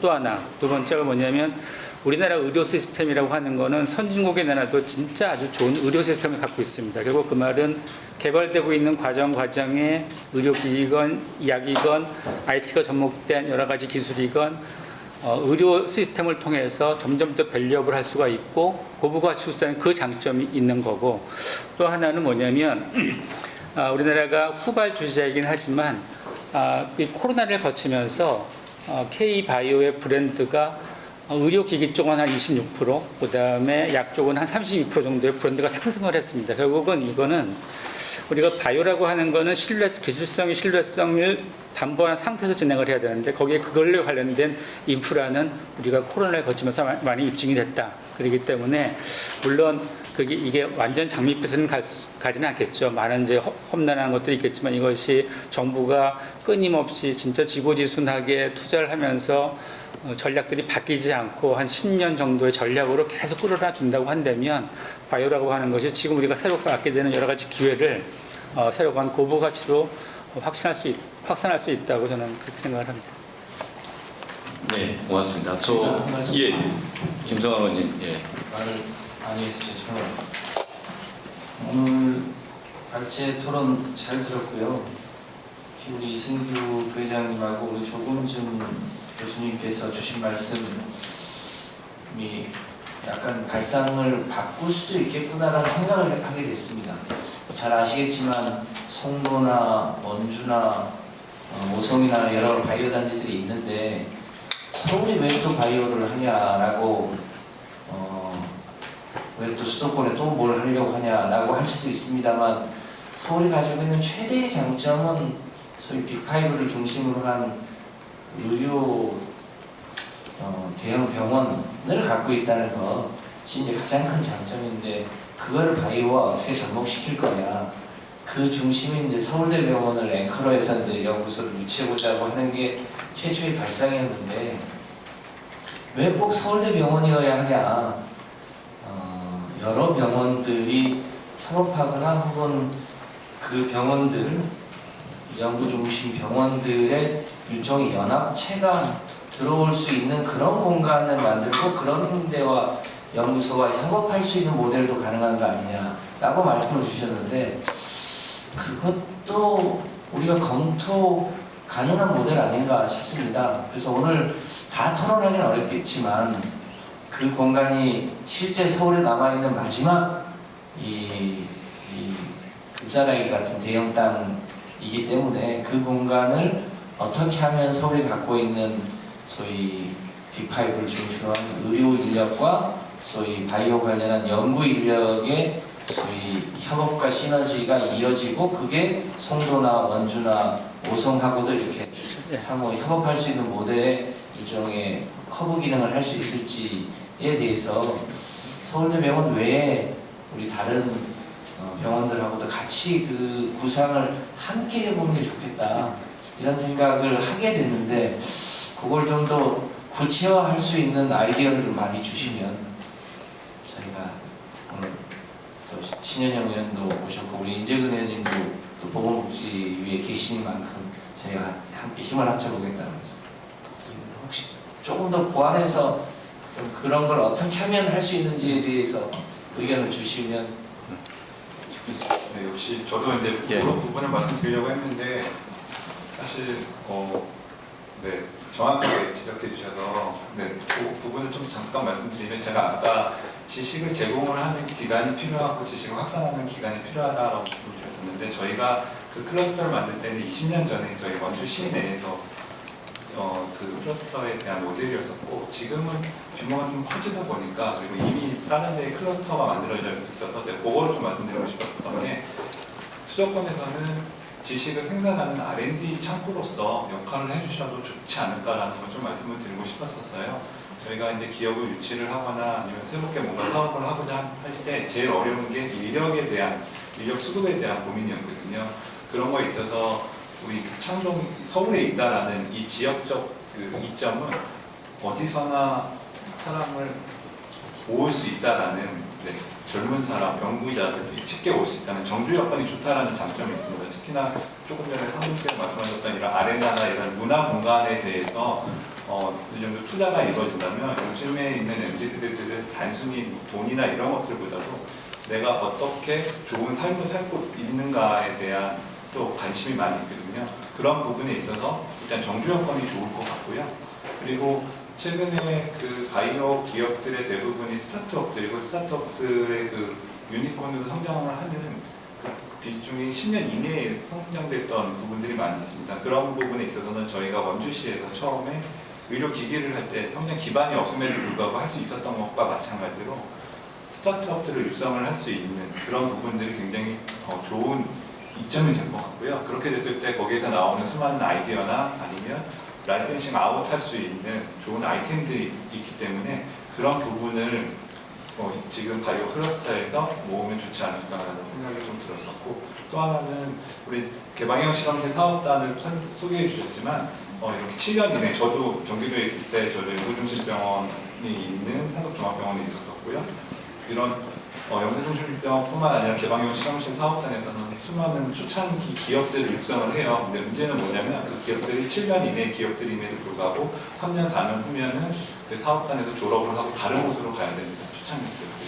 그런 부분에 있어서는 규제나 이런 것들 때문에 생산하는 그런 기업들이 아니고 좋은 R&D를 할 수 있는 기업이라서, 그런 부분들이 들어갈 수 있는 공간을 제공해 주신다면 얼마든지 좀 자리 잡는 책들이 있지 않을까. 그래서 좀 종합적으로 말씀드리자면, 지식을 전파하는 초창기 기업들, 그리고 대학이라는 곳이 있기 때문에 원천 기술을 개발을 할 수 있는 기지로서 역할을 해주신다면 충분히 경쟁력이 있다라고 저는 생각합니다. 네. 혹시 교수님, 이제 여러 가지가 있겠지만, 우선은 한 대학이, 그러니까 병원이 들어와서 모든 걸 다 하는 거는 아니어도 된다고 저는 생각을 하고요. 두 번째로는 대학, 병원들은 잘 나가는 연구소를 유치하는 것도 하나의 방법일 수 있을 것 같습니다. 그러니까 지금 저희가 바이오라고 하는 거의 개념이 신약이나 여기에만 국한해서 하다 보니까 컨택할 수 있는 병원이라든지 잘 나가는 빅가이드의 숫자가 제한되는데, 그 말고 지금 한 이슈는 뭐 AI가 될 수도 있고 그냥 분야별로 관심이 있고 그러니까 의료와 접목시킬 수 있는 빛가이를 찾고 그런 사람들을 전체적으로 데려와서 할 수 있는 연구소를 만들어주는 게 좋은 방법인 것 같습니다. 그래서 한 병원을 정하고 그 병원이 그 병원을 다 운영하고 그 병원이 뭐 내과도 운영이 되고 이런 시스템을 가다 보니까 그 병원의 장점을 찾아야 되는 문제가 생기고 거기서 벗어나는 기업들도 오히려 이제 들어오기 힘들어지는 문제가 생기니까요. 제 생각에는 지금 다시 한번 말씀드리지만 주제를 좀 더 헬스와 바이오 헬스 좀 더 넓힐 필요가 있을 것 같고요. 그게 이제 어떻게 보면은 아까 말씀드렸던 것처럼 바이오의 성공률이 0.1이라면 좀 더 확장시키면 어찌됐건 거기서 성공할 수 있는 확률이 좀 더 높아지니까 다양한 분야를 확대시키는 게 필요할 것 같고 병원도 역시 마찬가지로 하나가 아니라 뭐 여러 개 뭐 컨소시엄을 이뤄서 들어올 수 있는 거고요. 예를 들면 구로병원이라고 한다면 거리적으로 멀리 떨어져 있지만 저희가 연계되어 있는 병원을 그쪽에 입주시켜서 의사하고 만날 수 있는 어떤 창구를 만들어준다 한다면 뭐 굳이 지리적으로 떨어져 있어도 어떤 연결성을 가질 수 있기 때문에 어떻게 보면 주도권은 이제 그쪽에서 가지고 있는 거죠. 병원의 주도권이 아니라 그쪽이 주도권을 가지고 연결시킬 수 있는 좀 상황이 될 것 같습니다. 예, 저도 잠깐 보완해 말씀드리면 이게 이제 좀 더 앞으로 향후 이 바이오 클러스터를 점점 발전시키면서 논의가 돼야 되긴 하겠지만 어떠한 타겟으로 할 건지 그래서 뭐 치매나 당뇨나 여러 가지 이제 그런 걸로 할 건지 아니면은 지금 교수님 말씀하셨듯이 생태계에서 기능을 논의해서 그다음에 이제 뭐 저희가 이제 치매를 할 때도 치매 약도 있지만 요새 디지털 헬스케어라고 해서 여러 가지 IT적인 기술이 접목된 상태로 하는 것들이 아주 글로벌 트렌드에 가고 있거든요. 그러니까 결국은 후발주자가 뭔가 그래도 캐치업할 수 있는 가장 좋은 건 뭐냐면 너무 아주 오래된 신약을 개발하는 것만을 고수한다기보다는 신약을 개발하면서 요새 같이 접목되고 있는 디지털 헬스케어라든지 여러 가지 AI가 접목된 기술들이 아주 확장성이 좀 큰 것들이 많습니다. 그래서 그것들을 좀 들여오면 좋을 텐데 아마도 많은 고민이실 것 같아요. 그러니까 우리가 했을 때 지방에서 할 때는 우리가 뭐 항암만 타겟으로 하는 클러스터를 만든다든지 아니면 익산 같은 경우는 그린바이오를 하는 클러스터를 만든다든지 이렇게 섹터로 나누는데 이제 그런 것은 뭔가 같이 할 수 있는 네트워킹을 같이 할 수 있는 것들이 너무 멀기 때문에 아주 집중할 수밖에 저는 없다고 보거든요. 근데 그렇지 않고 서울은 빅5도 가깝고 투자자도 가깝게 만날 수 있고 그다음에 약을 개발하거나 여러 디지털 헬스케어적인 IT적인 접목을 할 때도 만날 수 있는 기회가 아주 짧은 시간에 있기 때문에 이거는 저희가 생태계 입장에서만 본다면 저는 충분하게 가능할 것 같고 그다음에 교수님께서 참 좋은 말씀을 하셨는데 이 연구 중심마다 자기가 중심이 되는 어떤 그 연구 분야들이 좀 있습니다. 그래서 그 분야들을 대표할 수 있는 것들을 한 층에 하나씩 뭐 명지병원에도 아마 아주 좋은 그 섹터가 많을 텐데 그렇게 한다면 훨씬 더 확장성은 넓을 거고요. 그러면은 후발주자로서 뭔가 포지션을 하거나 확대하기에는 좀 더 좋은 전략이 아닐까 그렇게 생각을 합니다. 네, 그러면 지금 우리 신현영 의원님 말씀 잠깐 듣고 그다음에 이제 마무리 발언으로 오승록 청장님 말씀 좀 하시고 그다음에 이제 이동 청장님 말씀하시고 이재훈님 말씀하시고 그렇게 마무리하겠습니다. 예. 짧게 말씀드리겠습니다. 저도 코로나 시절부터 어떻게 하면 바이오헬스의 R&D나 이런 기술 개발을 잘 할 수 있을까 여러 현장들을 돌아다니면서 보니까 한 가지 그 서울성모병원에서도 옴니버스 파크라는 건물을 하나 세워가지고요. 그 교수님들이 스타트업으로 벤처 참여를 많이 하시잖아요. 그래서 제가 류마티스가 서울성모에서 나름 유명해요. 조지영 교수님이 입셀이라는 회사를 창업하고 세포와 줄기 유전자 연구를 하고 계시거든요. 근데 저는 깜짝 놀란 게 병원이라는 공간에서 그 넓은 연구소를 받는 게 상당히 어떻게 보면 사치기도 하고 쉽지 않은 거예요. 한 교수님이. 그런 공간을 제공하는 것은 상당히 앞으로 발전 가능성이 있겠다는 생각이 들어서 그런 부분에서의 유치가 중요할 거라는 생각이 들고 또 지금 말씀하신 것처럼 경기도청이 지금 그 북부 의료에 대한 시스템을 개선하려고 병원을 지을까 아니면 의료 시스템으로 뭔가 다른 가치의 시범사업을 할까 지금 지사님이랑 고민을 하고 있거든요. 의료계랑 그런 부분에서의 지금 의정부랑 이 부분이 접전 지역이니까 경기의 의료 시스템을 어떻게 같이 시너지를 낼 건가 한번 같이 회의하시는 것도 사전에 큰 도움이 될 것 같아서 좀 의견 드려봅니다. 이상입니다. 예.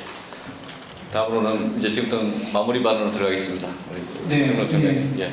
노무청장입니다. 이게 처음에 설계할 때 이제 전국의 이제 바이오단지를 평가하면서 제가 그때 한 30개 정도 되는데 비교적 성공적이지 못했다라는 그 평가와 함께 그 이유가 그 병원이 이제 앵커 시설 병원이 없어서 다들 좀 어려워한다라고 그렇게 들으면서 저희가 이제 창동상계 이쪽에는 좀 앵커 큰 병원이 들어왔으면 좋겠다 해서 병원 유치에 사활을 벌였던 거거든요. 아침부터 서울대병원 이렇게 관심을 가지면서 서로 통과해서 다 됐다 싶었는데, 네, 서울대병원이 이렇게 온다 그러니까 경제가 보건복지부에서 굉장히 부정적으로 수도권 내에서 움직이는 거에 대해서 그러면서 이제 이게 병원이 빠지게 된다는 걸 상상을 못했는데 이제 빠질 수도 있는 지금 여러 가지 흔들리는 모습들이 이제 보여져서 애초에 그 문제의식이 지금 이제 그렇게 앵커 병원이 없더라도 아까 그 연구 중심으로 이렇게 연합해서 하는 방법도 다시 찾아봐야 되는데 그러면 애초에 문제의식이었던 앵커 병원이 없어서 지방의 바이오단지들이 많이 어려움을 겪었다는 그건 어떻게 극복을 할 것인지. 근데 아까 원주 이야기 들어보니까 차별화해가지고 특화해가지고 의료기구로 집중하니까 굉장히 경쟁력이 있는 단지로 성공한 것 같고 또 회장님이 전국 30개 바이오단지 평가를 해가지고 다 제가 보기엔 차별화된 것 같지는 않고요. 잘은 모르겠는데 그 중에 좀 그나마 경쟁력 데가 한 5-6개밖에 안 된다고 얘기를 들었단 말이죠. 이런 부분이 보건복지부나 보건복지위원회 차원에서 조금 정리가 안 되겠죠. 이거 다 지역과 연관됐기 때문에. 그래서 이제 노원 바이오단지는 앵커시 병원이 없는 상태에 그 플랜 B도 한번 준비를 해봐야 되는 건지 그리고 아까 얘기했던 지방의 바이오단지와의 그동안은 괜히 경쟁하겠다 이렇게 생각했는데 생각해보니까 차별화해서 서로 도움을 주는 방향으로 빨리 바꾸면 훨씬 여기가 이쪽 노원 쪽도 속도감 낼 수 있지 않을까라는 그런 생각을 해보고 있어요. 지금 시점에서는 조금 유연하게 다시 다듬고 필요한 플랜 B도 좀 고민해야 될 때가 아닌가 이런 생각을 해봤습니다. 예, 고맙습니다. 다음. 네, 우선 그 창동 지역은 이 계획이 확정돼서 사업이 진행되거나 또 완료된 사업들이 많기 때문에 그동안에 특히 이제 서울아레나 같은 경우는 정말로 많은 우여곡절이 있었습니다. 그 과정에서 많은 분들의 도움이 있었고 특히 이제 그 의원님께서 고비고비마다 결정적인 역할을 해주신 것에 대해서 지역 주민들과 함께 감사의 말씀을 좀 드려야 될 것 같고요. 이후에 지금 향후의 운영사인 서울아레나 주식회 서울아레나에서 나와 있는데 지금까지는 지는 것 자체가 너무나 여기까지 오기 힘들었기 때문에 아직은 구체적으로 얘기를 못했습니다만 향후에 이제 착공하고 운영을 한다고 했을 때 지역사회에 어떻게 기여할 것인가에 대한 방안을 좀 얘기해야 된다고 생각합니다. 지금까지는 문제없이 삽을 뜨는데 너무나 힘들었고 여기까지 오는 것만으로 정말 힘들었는데 이제는 지역사회에 어떻게 기여할 건가에 대한 고민을 함께 해나갈 수 있도록 우리 구의원님들 여러분 오셨는데 같이 방안을 만들어내는데 역할을 좀 해주셨으면 좋겠다 생각합니다. 네, 이상입니다. 네, 감사합니다. 인재근 의원님 한 말씀, 정리 말씀. 예. 제가 중간에 나와가지고 예. 누르시고. 예. 우리 동네 예. 네네. 어떻게 하면 우리 동네를 발전시키고 잘 살 수 있을까 하는 얘기를 여기서 하고 제가 또 토론회가 하나 있었어요. 어떻게 하면 잘 죽을까? 토론회가 있어서 거기 가서 인사만 하고 오느라고 걸렸는데요. 그 사이에 중요한 얘기 다 하신 것 같고 제가 생각하기에 오늘 토론회에서 여러 가지 좋은 얘기가 많이 나왔고 역시 이렇게 여러 사람이 지혜를 모으면 이런 좋은 일이 생긴다. 그래서 다음에 또 토론회 합시다. 저는 또 하죠. 이번 기반으로 해서 또 해요. 네, 감사합니다. 오늘 그 토론이 지금 약간 1시간 50분 정도 이제 진행되고 일찍 오신 분들 한 2시간 정도 이제 기다리셨습니다. 마무리 좀 하겠습니다. 이 창동 상계 신경지구는 노원구와 도봉구가 함께하는 사업이고 그리고 함께 발전해야 될 그런 사업입니다. 지금 오늘 토론의 구체적인 쟁점들을 여기서 마무리 정리하지는 않았지만 제가 녹화를 해서 또 함께 공유를 좀 하겠습니다. 그래서 특히 이제 지역에서 이 문제를 책임지고 하시는 구청장님, 그 다음에 이제 부위원님들께서 더 좀 도움이 되도록 좀 하겠습니다. 그리고 오늘 토론에 참여하셨던 분들이 워낙 전문적인 이야기를 하셔서 저도 공부하는 시간이었고 많은 게 좀 어려웠습니다. 하지만은 이런 식으로 하면 뭔가 새로운 대안도 찾아볼 수 있겠다, 그런 뭔가 영감을 주는 그런 말씀도 많이 있으셔서 다시 한번 오늘 토론을 발제하시고 그 다음에 이 토론하셨던 분께 박수 한번 부탁드리겠습니다.